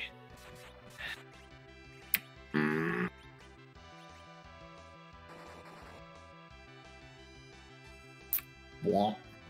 Though Edward did survive that. And of course, Facilia with the quick life too here, gonna patch it. Oh yeah, and plenty of Cure 3s also in the item pool. Edge apparently running out of ammunition somewhere. Deccan's Venomous there for a good 220 hit points with bare fists. That's actually more than I expect out of him. And of course, we have Nitz guy here doing Baron and starting that whole process, and pretty much just go-moding the whole thing because there's no reason to stop. Oh yeah. The only good thing I can say is I know they had a lot of sirens, and I know they did a lot of grinding prior to all of this. So Nitz should be fairly close to as soon as the chain is done, running up to the moon and getting that done here. Mm-hmm. Also, I'm still gonna guess after probably this next set of King Ryus, wouldn't be at all surprised if Z-Man just goes for it at this point. Because yeah. From the perspective of the Kain Krushers, you know that Demarin has gone ahead and donned up. And you know that the other one hasn't. And so you're thinking, oh, okay, they both had to find the Darkness Crystal, and Demarin just got it done faster and maybe like didn't loot as. So we're behind, but like not that far behind, and the pass must be on the moon or something. And they don't realize that Silverfire is already like halfway done with Zeramus. Those big bangs are definitely not playing nice with the Porom's hit point count right here, though. 1705 just not enough. Oh, that's not gonna be a very good virus. Gonna try to hang on here. Looking a little grim here, though. Yeah. There's that black hole. That's actually a wonderful time to get that black hole there. It gives you just a little bit more time to get your people back up there to pull this one out here.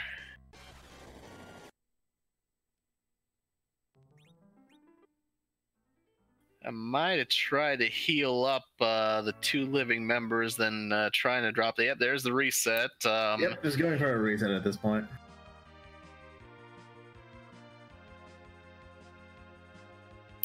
Worth pointing out, though, that even with this, though, Z-Man and Nitz are going to have to finish up real fast here in order to make up the time differential, because it does look like Z-Man's ready to go here, and Syl is going back. I do like this here. Just getting a little bit more hit points on that Porom here. Z-Man is going to put up a time here, but with Zeramus fights are not fast there, and you're probably going to see a good 15 minutes between Demarin and Z-Man there. So definitely, I still feel pretty confident at this point. And then, as a reminder, the final scoring for for determining which team wins is the combined time between both team members. So Demarin and Silverfire's times will be added together, and then will be compared against the combined times of Nitz and Z-Man. And unfortunately, Nitz is just now finishing up Baron Castle, and still has from his perspective, the entirety of the sealed cave to go through. And then the entirety of the lunar subterrane, which is probably going to be completely go-moded with no fights at all, but it's still going to be, like, as you mentioned a little while back, a 2.5-minute walk all by itself. Oh, absolutely, and you're gonna you can walk through just about everywhere in terms of, I mean, you're just gonna run through sealed cave, but I mean the runs for the rat and poke and yong. I mean, it's just gonna it just eats up that time little by little, but it's gonna add up quite a bunch here. Yeah, so like, you know, I fully expect that Nitsky is not going to be able to post a time much lower than 150. That would be fairly reasonable here, and honestly, silver, like you said, about 1900, 2000. I did see Porom taking big bangs around 17 to 1800. So yeah, getting up to 1900, 2000 for safety's sake, and silver's gonna be ready to go.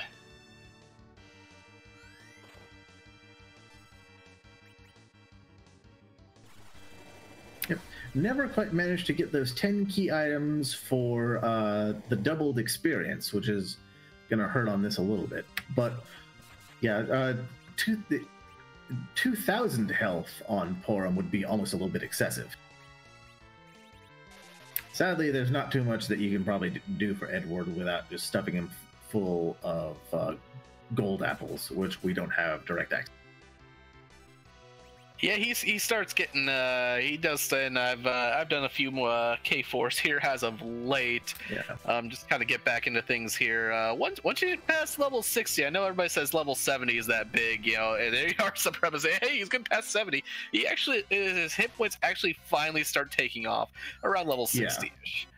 Yeah. But yeah, the mid 50s are plenty enough for Zeramis. Like some would even consider it a little bit excessive. There's a lot of strats that you can read up on in the Discord and whatnot for taking on Zeramis at level 50 or even lower.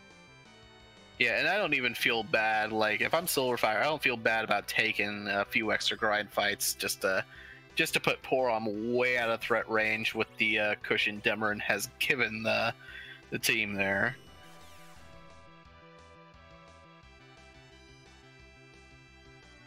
You know, Z-Man continuing to work on this Zeramis and is getting black hold for his trouble, but is not going to be that far off at this point, especially not with two folks who can give Berserk and the Avenger Sword giving permanent Berserk that not even black hole can dispel. Oh yeah, Z-Man's not going to have any trouble with this fight. I did see the Avenger glitch over the crystal sword there, so Cecil's just going to be happily swinging away, and with Rosa and Fusoyada just re-up on those berserks. Yeah, Venomous here is going to pose no threat there. Yeah. So actually, chat, here's a question that I can't remember off the top of my head. So the crystal armor for Cecil, if you're using him as a damage dealer, is actually not a very good option, because it gives him berserk resistance, which for this fight you don't want. And oh, that was a really nasty big bang that just took Fusoya out completely. But all right, and Inven anticipated my question. So the Avenger does supersede the resistance of crystal armor. Oh yeah, if you're not packing adamant, you've got an Avenger and things ready to go there. It's not a bad idea keeping a crystal armor around for a Cecil you're prepared to throw that Avenger on there. One of the few times when people will like keeping their crystal armor around, because it is a very nice piece of defensive gear and status resistance. It's no adamant armor, but what is? Good. And it makes a Cecil tough as hell, but if you don't have an Avenger to throw on him, it is quite problematic in this fight, because you absolutely want to be using berserk physical damage dealers in this Zeramis fight in order to have them act as quickly as possible, because of how Final Fantasy IV's ATB system works.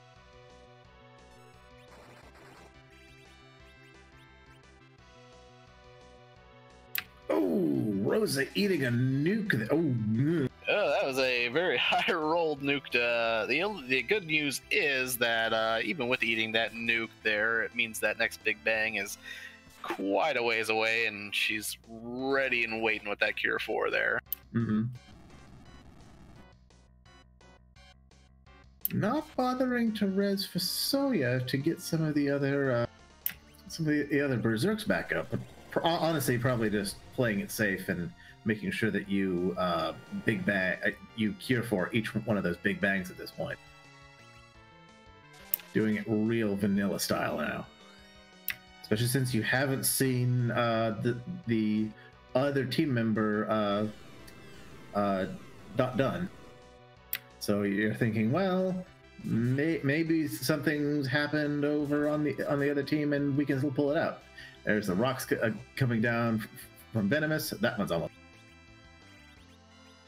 Oh yeah, always good. The one thing you just never want to see is you take that Big Bang, and 2 seconds later, when you flip him into Meteor phase, and he just goes between any of that healing there.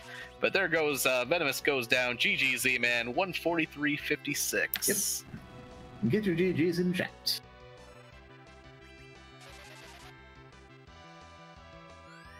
This guy is nearing the end of the chain here, going to get the darkness from Sheila here momentarily, and I've not checked those levels just yet.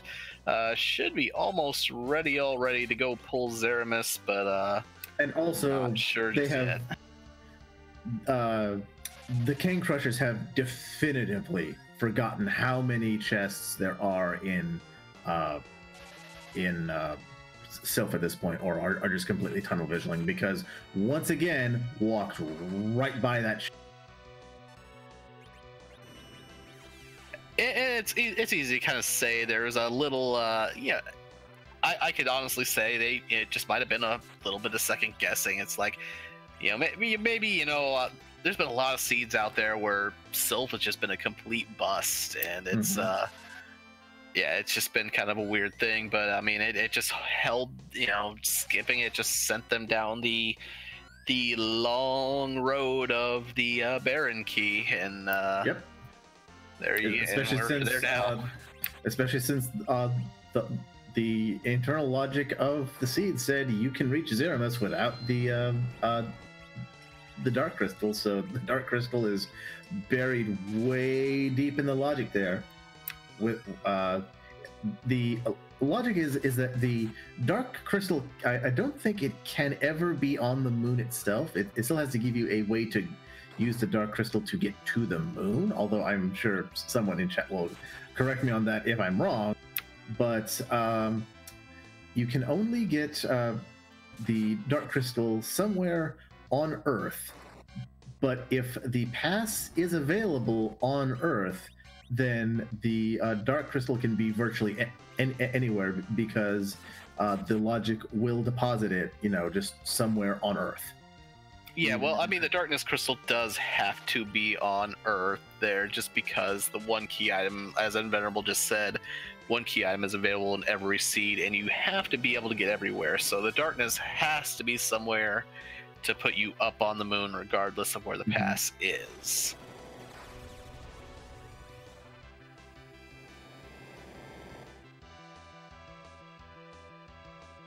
Oh, and Venomous coming out with that nuke and Big Bang combo, which will take Edge out. He got in right before the... Yes. Yes, it is, Alexa. It is called the Blue Planet here. Right now, yeah, he got a big... Yeah, he got that Big Bang. It was a nerfed Big Bang, so it's not too bad. But also, Z-Man in about 10 seconds here is going to be really, really upset when he sees where that pass is. Oh, yeah. I mean, this guy does have the Darkness Crystal and is making the run here almost immediately. Gotta check the Hummingway shop as well here. But, yeah, after seeing up, here it is. There's the pass. And, oh, no. Now, it is within the rules that one player, after finishing, can use the spoiler chat to tell the other person, "Hey, this is where the thing is." Mm-hmm. Now, mind you, there is a run. There is a run. Yeah, there is a run into Cave Sylvan, a fight. Even if we know it's the centipedes and all that, that is going to take a little bit longer than just marching down there. But I'm going to guess Z-Man is going to be pretty much saying that. That's probably what Demarin found.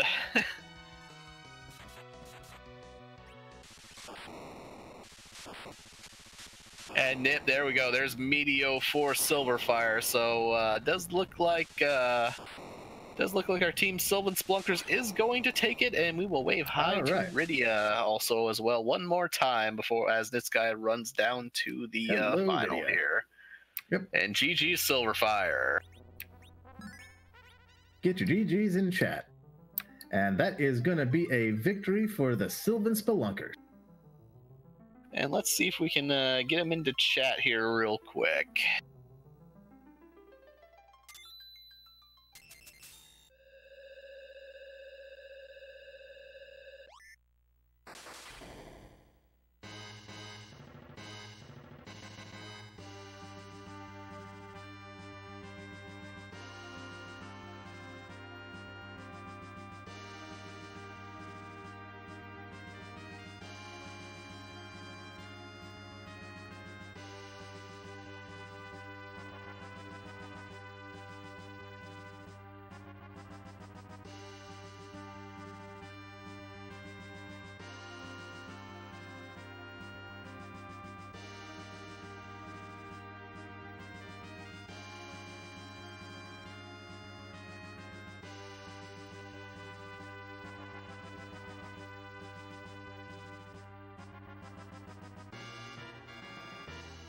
And we are joined by Team Sylvan Spelunkers, aka Demarin and Silverfire.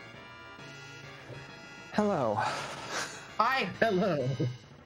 I can hear just a little bit of a little more stress on one end here. I do have to bring up my first question, mostly aimed at Demarin. The question being simply Lupa.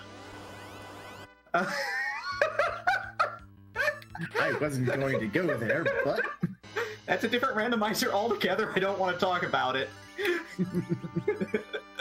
Well, I was deciding between that first Sheila check asking if you forgot to translate the slab or not, but I decided to go with that one at the end of it there. Oh, thank you. Yeah, I was a little nervous. I got jumpy after I grabbed the pass. I knew I needed to grab the pass and talk to the sylphs, and I forgot to talk to the sylphs. Yep. Well, you will be glad to know that the primary reason that you won is because the Kain Krushers walked past the pass entirely, like 5 times. They apparently lost count of the number of chests in Sylph and never found the pass. So, Syl, you know that failed practice we had yesterday that it took us like 2 hours and 25 minutes to finish? The one where we walked past something that we really shouldn't have walked past.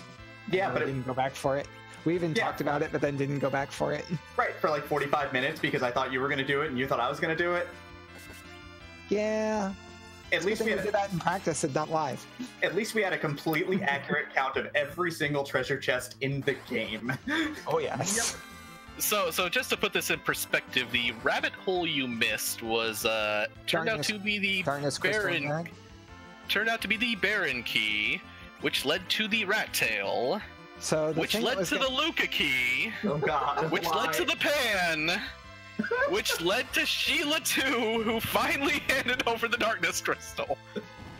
Wow. Wow. So what we were planning on there is that she was going to go Zot and the Baron. Right. Yeah, because the Baron key is way easier to get, so we were going to split our efforts because I had already killed Baigan and Syl was going to need a little bit more of a boost to do it, so it was just going to be like grab the Baron key, go do Baron, and then I would cut them once I finished Zot if I needed to and go do the Odin spot. And then, of course, you guys found that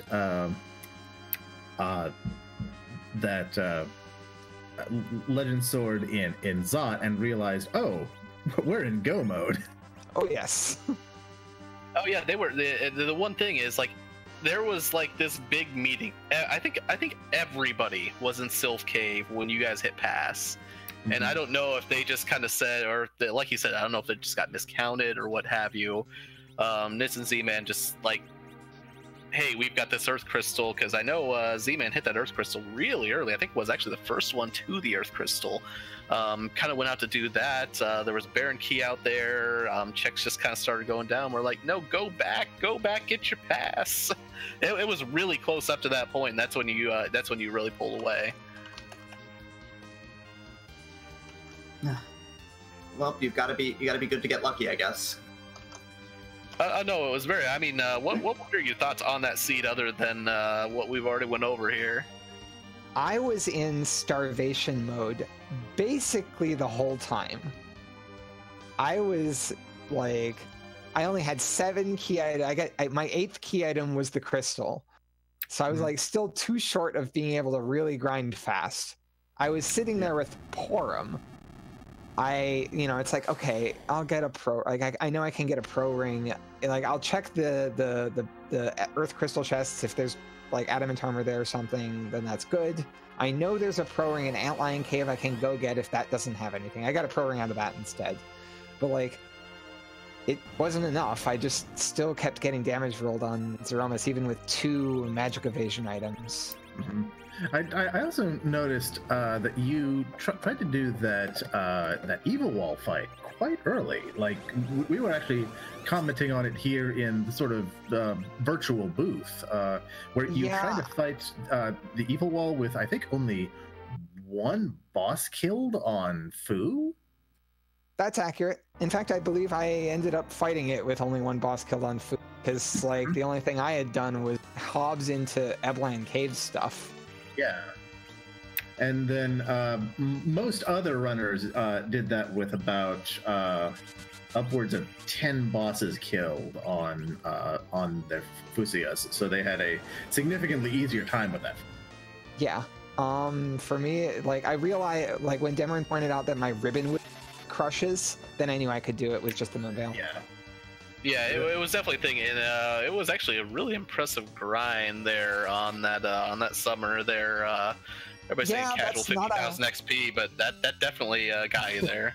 It's not a common grind, and it's not the most efficient grind, but when you're sitting in Upper Babel and you really don't want to live, but we were talking it out while it's like, okay, I can use the ribbon and the Moonveil to get through this. I'm going to guess that's but what talk was because we saw you walking out, pausing right when you hit the shops there, hit the reset, and I'm going to guess that's when you kind of had the, okay, I can do this. Yeah, exactly. Yeah, we ended up stopping and talking for about 15 seconds. I mean, I wasn't really stopping so much as I was walking out while talking. Well, yes, my plan on walking out was like, okay, I'll go get Paladin Cecil with the Crystal Sword, and that can completely truck Evil Wall. Yeah, I mean, I think that maybe for next time that maybe we actually do go ahead and get Paladin Cecil there, because 3 bosses would have made your life a lot easier, I think, too. Yeah. We were actually talking about that as well. We were surprised you didn't go for Paladin Cecil, as far as I remember, because the Crystal Sword was very early. I know that you used your Avenger as edge ammunition when recruiting him, which surprised a lot of you. We were talking about that, and I'm like, you know what, Ogopogo is such a jerk just throwing the Avenger. Yep. Like Demi had pointed out, it's like, okay, there's a defense sword here, so I knew that like if I found Kain or something, I'd have something. Right, and you figured I have Fu. The other thing is I had Edge and Yang, who are great endgame berserkers that can't use Avenger. Yeah, and you're like, well, maybe I won't find Cecil until like he's irrelevant. Exactly. Yeah. And even the thing is, Cecil wouldn't even use the Avenger. Cecil would just like rock the Crystal Sword. Ooh. So literally, it's just Kain that would need the Avenger. Yeah. Meanwhile, Nitsugai continuing to work on Venomous here and losing Rosa in the process. I thought was about to lose Porum, but not. And I'm sorry. Please continue. I mean, that's what I said. I would like Avenger was literally only a Kain weapon at that point. Mm-hmm. Yeah. You can't throw the crystal sword. Yeah. We'd love to, but no, we cannot. Well, I think what Neon was saying. And yeah, you can swap the crystal sword into Avenger, which is like, I would do that on Zeromus, maybe. I did it on Zeromus. It was great. I mean, yeah, it's great on Zeromus, but like that's literally only a Zeromus thing, and like the time I save by not dorking around with Ogopogo is worth it. Yeah, no, like I threw the lightsaber immediately when I saw Ogopogo. I was like, yeah, I'm good with this. Like, yeah, whereas I'd already sold my lightsaber because I just wanted cash to shop because I was the one checking shops early. Yeah. Ah, right. So you didn't have your lightsaber. Exactly.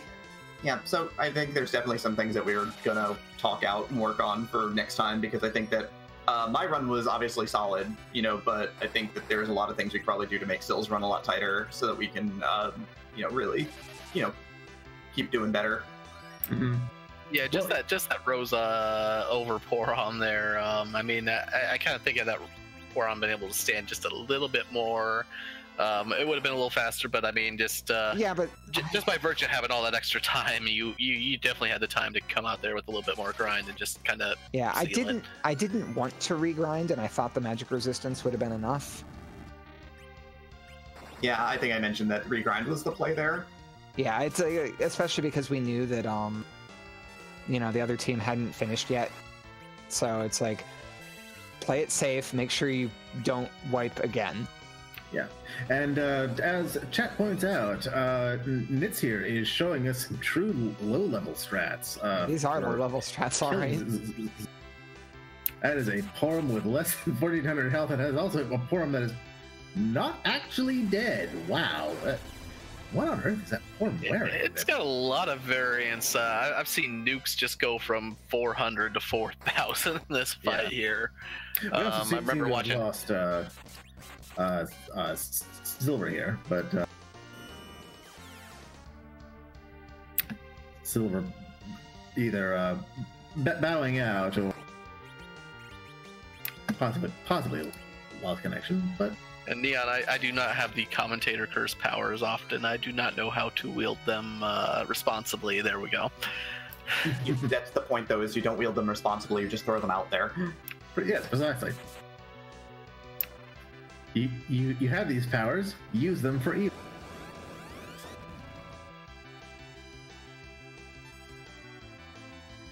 Alright, I'm going to let you call the end of this race, and I'm actually going to step away as well.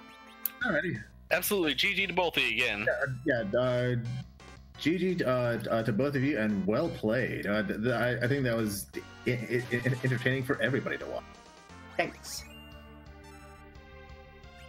See, Scala, you use those powers for evil, but if I use these powers for evil, I'm going to turn around, I'm going to be in the next race, and they're going to be like, hey, that Naitu jerk totally cursed me.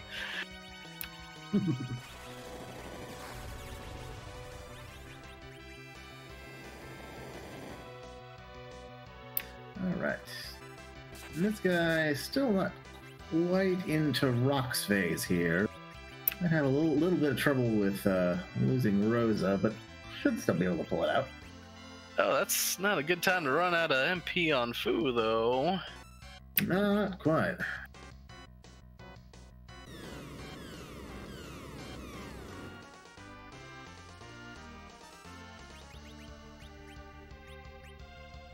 Yep, there's the rocks. Which... yeah, those are rocks. But you've got this ought to be alright. Fu ought to be able to drop a Cure 4, get a Life 2 onto Yang, or probably Yang at this point, but he'll be fine. And for everyone's still watching and perhaps unaware, because I think we did have a number of first-time watchers this time around, as this was this stream was advertised around a little bit. So the hit count on the hit chance, and oh no! Oh no! Tried to end it with a swag nuke. Unfortunate there. Yeah. Going back, giving it another shot though. That's we like to see though. Yep.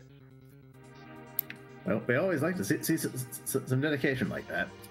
And what I was going to say is the Meteor that comes out of Zeramus in that final phase has a very low hit chance, and if you have a decent amount of magic evade from magic defense rich items, it's entirely possible for it to miss you entirely. The nuke, however, has plenty of accuracy, and you don't want to eat one of those unprotected. Oh, absolutely. I've seen Fusoya dodge Wyvern nukes, but I have actually never seen him dodge a Zeramus nuke. Nope.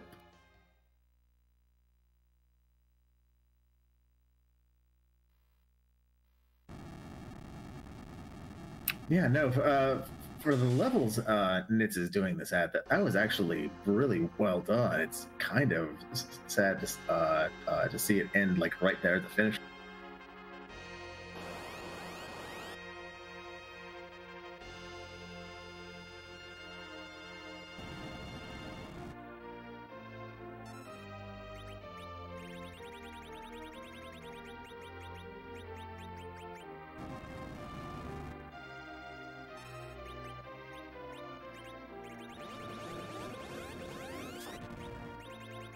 But yeah, he's definitely at that low point where, because I mean, Yong's always going to be safe from the Big Bang there. Fusoya's usually safe right out of the gate there.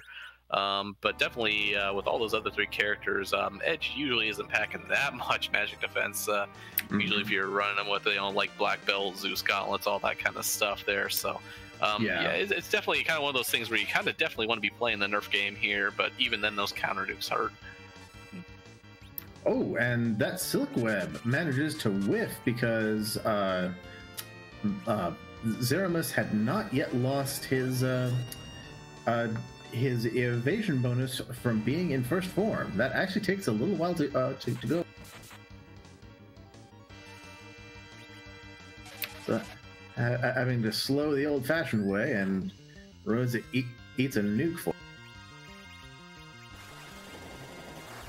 Yeah, I like handing out the bursts here, but the one thing I do like a little bit on the Zeramus fight is if you got Cure 3s to your name there, just to kind of be able to sit out with those, ready to kind of deal with that incoming counter nuke there. And Rosa almost going to survive. Going to get an HP ran out here, unfortunately.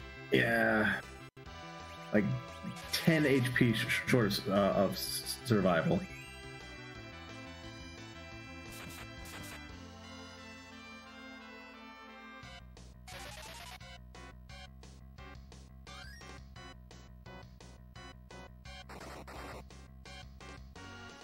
HP ran out.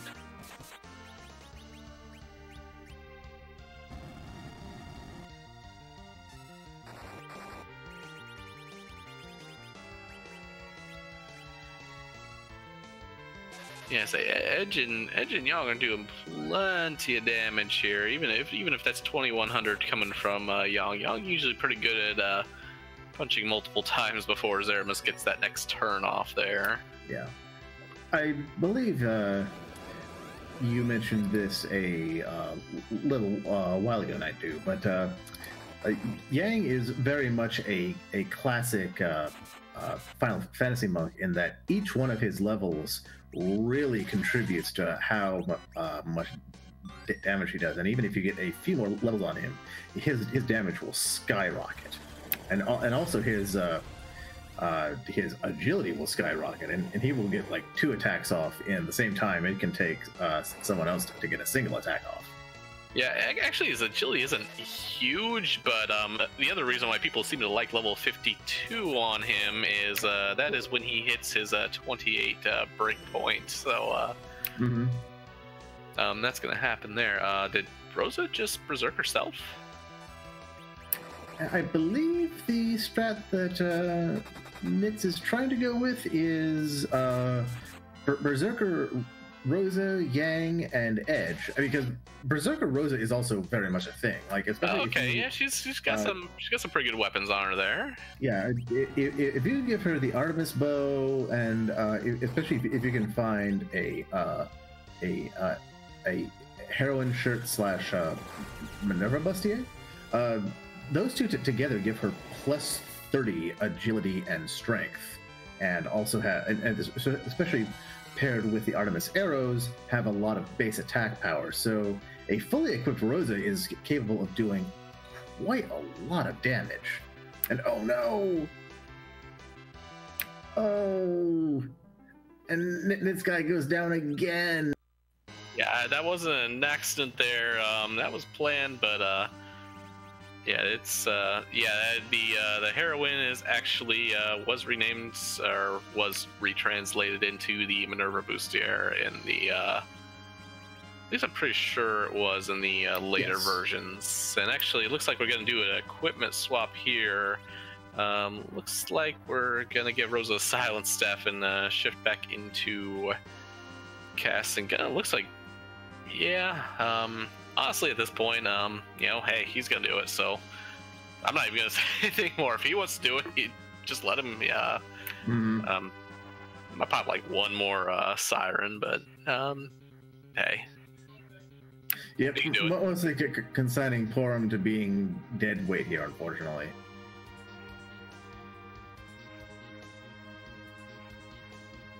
But yes, the heroine armor was indeed the Minerva Bustier, and I'm pretty sure that that Minerva armor is the original translation for it that got changed for whatever reason in that first printing of Final Fantasy II US. Yeah, it's actually better for Rosa because Rosa has the hit points. Because the one thing is not even that it's kind of tanking your white magic stat, because it does do -15 to both magic stats, but the way magic evasion is rolled, the exact formula is actually, I believe, if I can recall it off to my head, it's your wisdom and will combined together divided by 32 is how many rolls you get, and then you get like another one if your agility also breaks that 32 barrier. So while you might be getting one agility roll, you're probably losing out on one magic evasion roll by equipping that. Yeah. So it can make things like Big Bang fairly scary, but Rosa has enough HP, especially once leveled up, to just tank it with her face, and then you've got her flinging around arrows with pretty much a strength and agility stat equal to folks like Edge and Cecil and Kain when they're fully kit. So she does surprising amounts of damage. Now, sadly, it looks like we aren't actually rolling quite with that. I didn't see... I saw Artemis arrows, but not an Artemis bow, and so Nitz has shifted strategy over to just turning Rosa into a primary white mage, and looks like we're just going to get some amount of utility out of Porum here before we just consign her to the floor. Yep, that counter nuke actually landed about right where Nitz wanted it at that time, right on the Yang, who can take that and then some.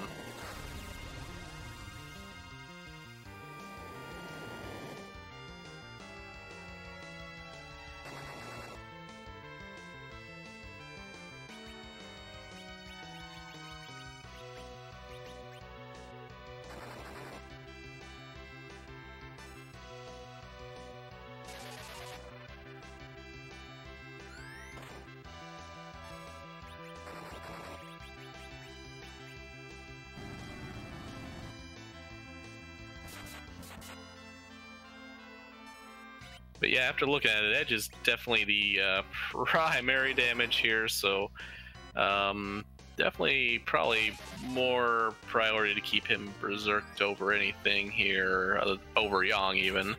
I hope that Cure 4 comes out fast enough. He did get that Silk Web, we should be fine.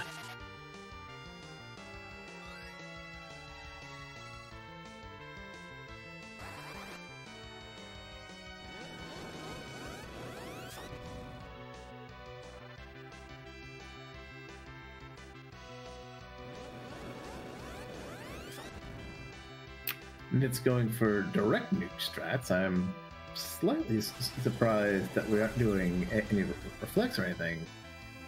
That one was definitely a nerf, and here comes Big Bang. Should be more than survivable here. That looked like a good nerf to me. That was a very good nerf.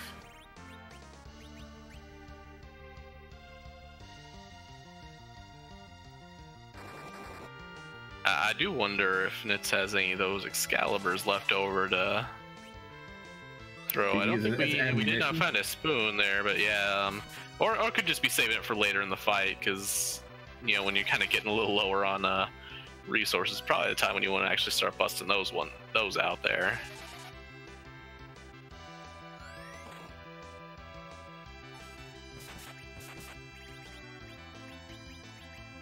And at some point here, I think Nitz is going to want to throw another heal on that Yang, because that is a kind of... Oh, no, going for the ether on Fusoya. All right. I get that. I like that. Fu is just one of those weird ones where you really kind of... You don't find yourself managing MP too much in the base game here, but that 200 MP is about the only thing that holds him back there. So I can definitely see, But yeah, take it a little more defensively, and it's definitely paying off. Definitely better for him now. Yeah, and getting that nuke nerf.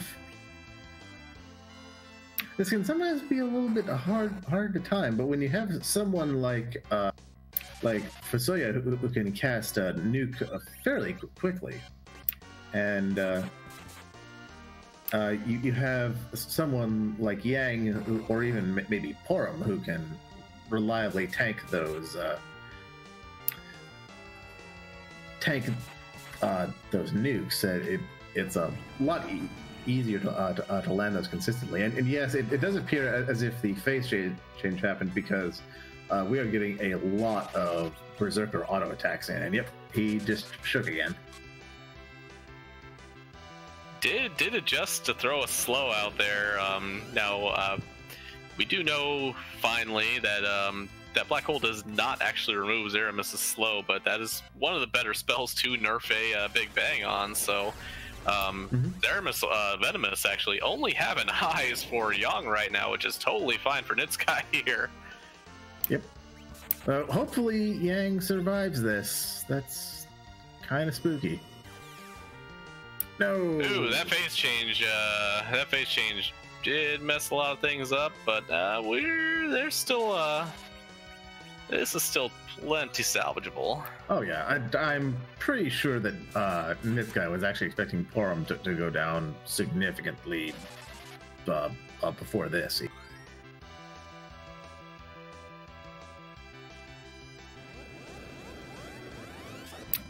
Going with the double cure 4s, I guess, just to make sure everyone's healed.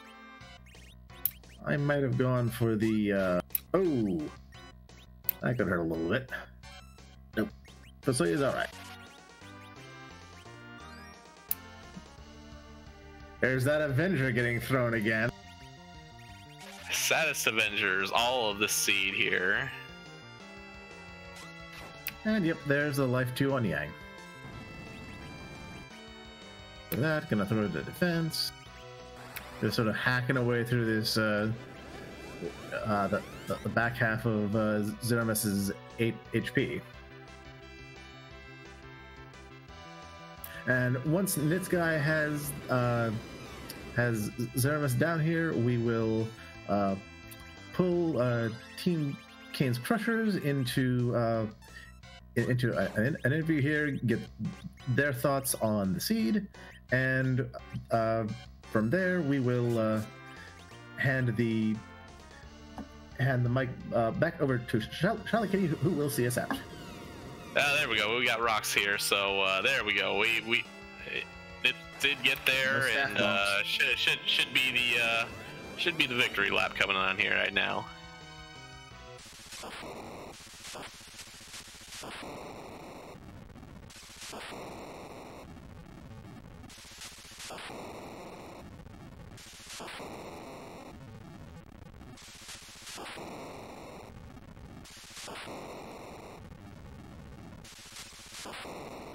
Yep. GG Nits, well done.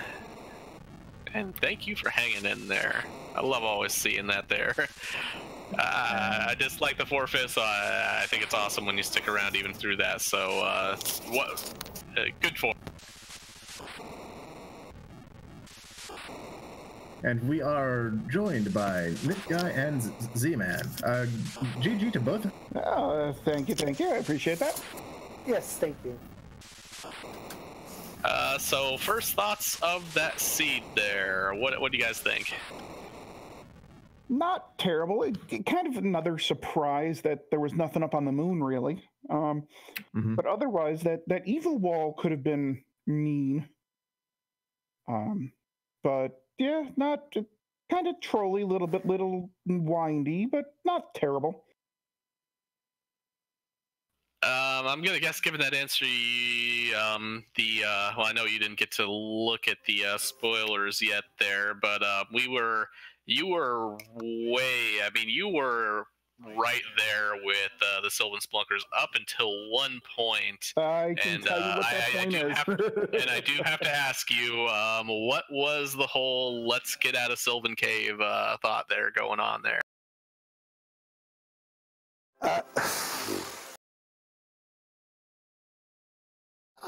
I really can't tell you other than we had found Legend Sword, so I had some catching up to do, some major catching up to do. So I had to follow that entire chain. So at that point, I was just hoping that Z-Man would find an easier way for us to get to the moon rather than redive, which I could have done, but off the top of my head, I don't know how many. I found 2. So 5 out of, I think there are 27. Yeah, there are 7 of the chests in the Sylph Cave. Unfortunately, the one you really wanted was the pass inside there, which would have let you skip that whole long, and I'm pretty sure Scala was maybe cackling, doing that evil thing the entire time, but that was about the most brutal kind of thing. Oh, well, hey, they're going in Baron, it'll be all right. Well, Rat Tail, that's fine. Lukaki, oh no, here we go. And I'm thinking to myself as I'm diving that, I'm like, oh god, this is a Scala seed. This is absolutely a Scala seed. This is going to lead to something. This is going to lead to the Darkness Crystal. I'm going to have to do this without a pass. And then as I'm doing the chain, and it tells me, then he finished, and I'm like, I guarantee you the pass was in Sylph Cave. Yeah. That was a good guarantee. You guys just didn't feel confident in trying to redive Sylph Cave on the off chance that that Demerin just did it that fast. Right. My theory at the time was, if whoever dives the Sylph Cave, if neither one of us found it relatively quickly, it's still going to be quicker to go through the long item chain and hopefully come up with the Darkness Crystal, right? Because a lot of those battles in the Sylph Cave, particularly those 3 chests that have the 6 ghosts, they are just long and a pain in the rear end. Oh, absolutely. And I know Nitz was a little behind me in levels, and I think I had the better party, so it made sense for me to hit the boss spots first.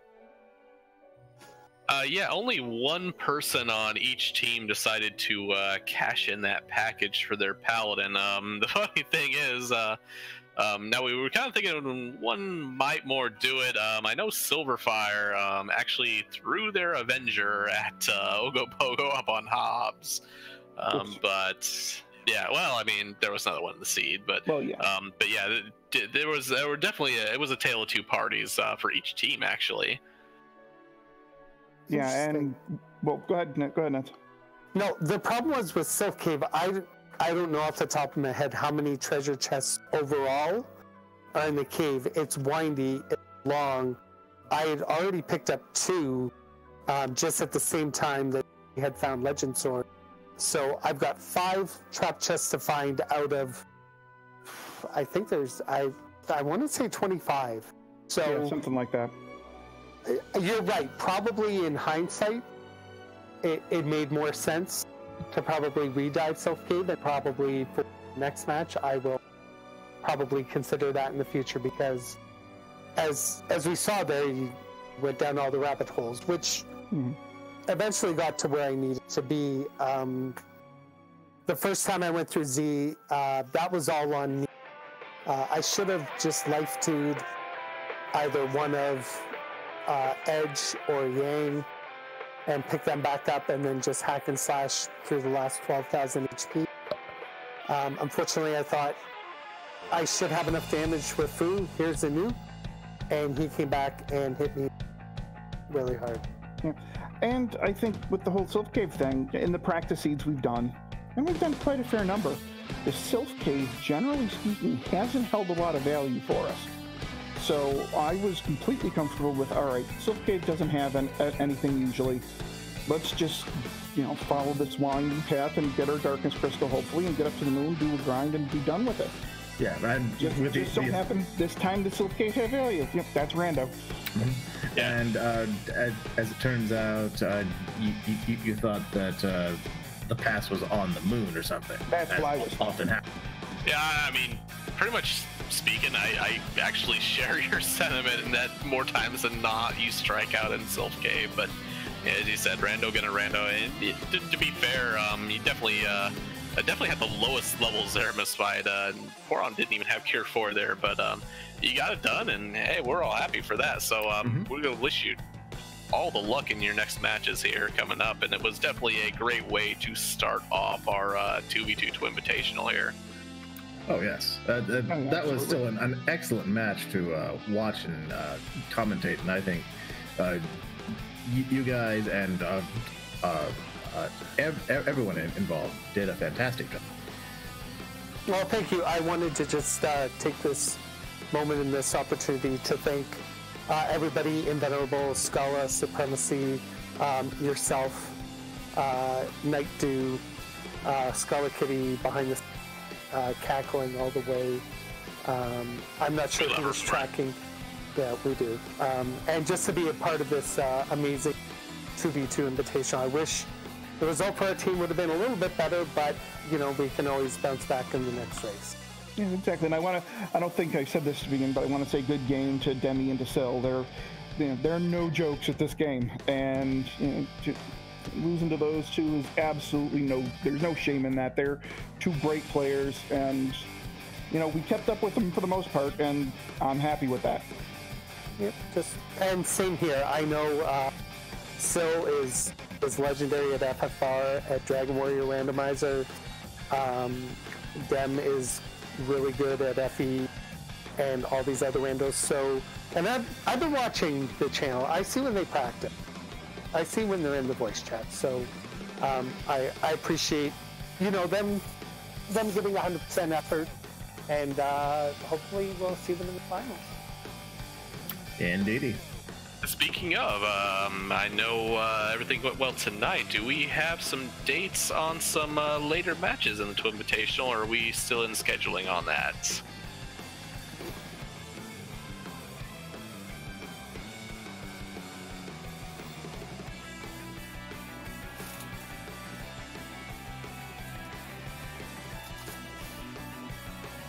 Yes.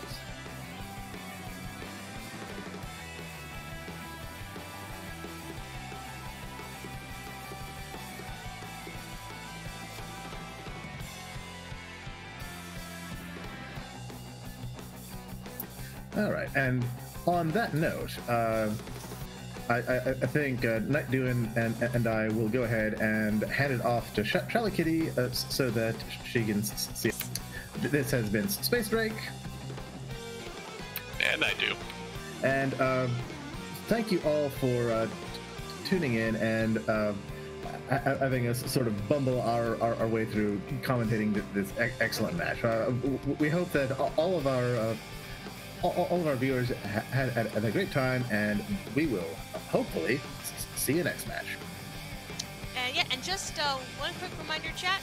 Again, if you want to keep up with the scheduling, calendar link is down below the video.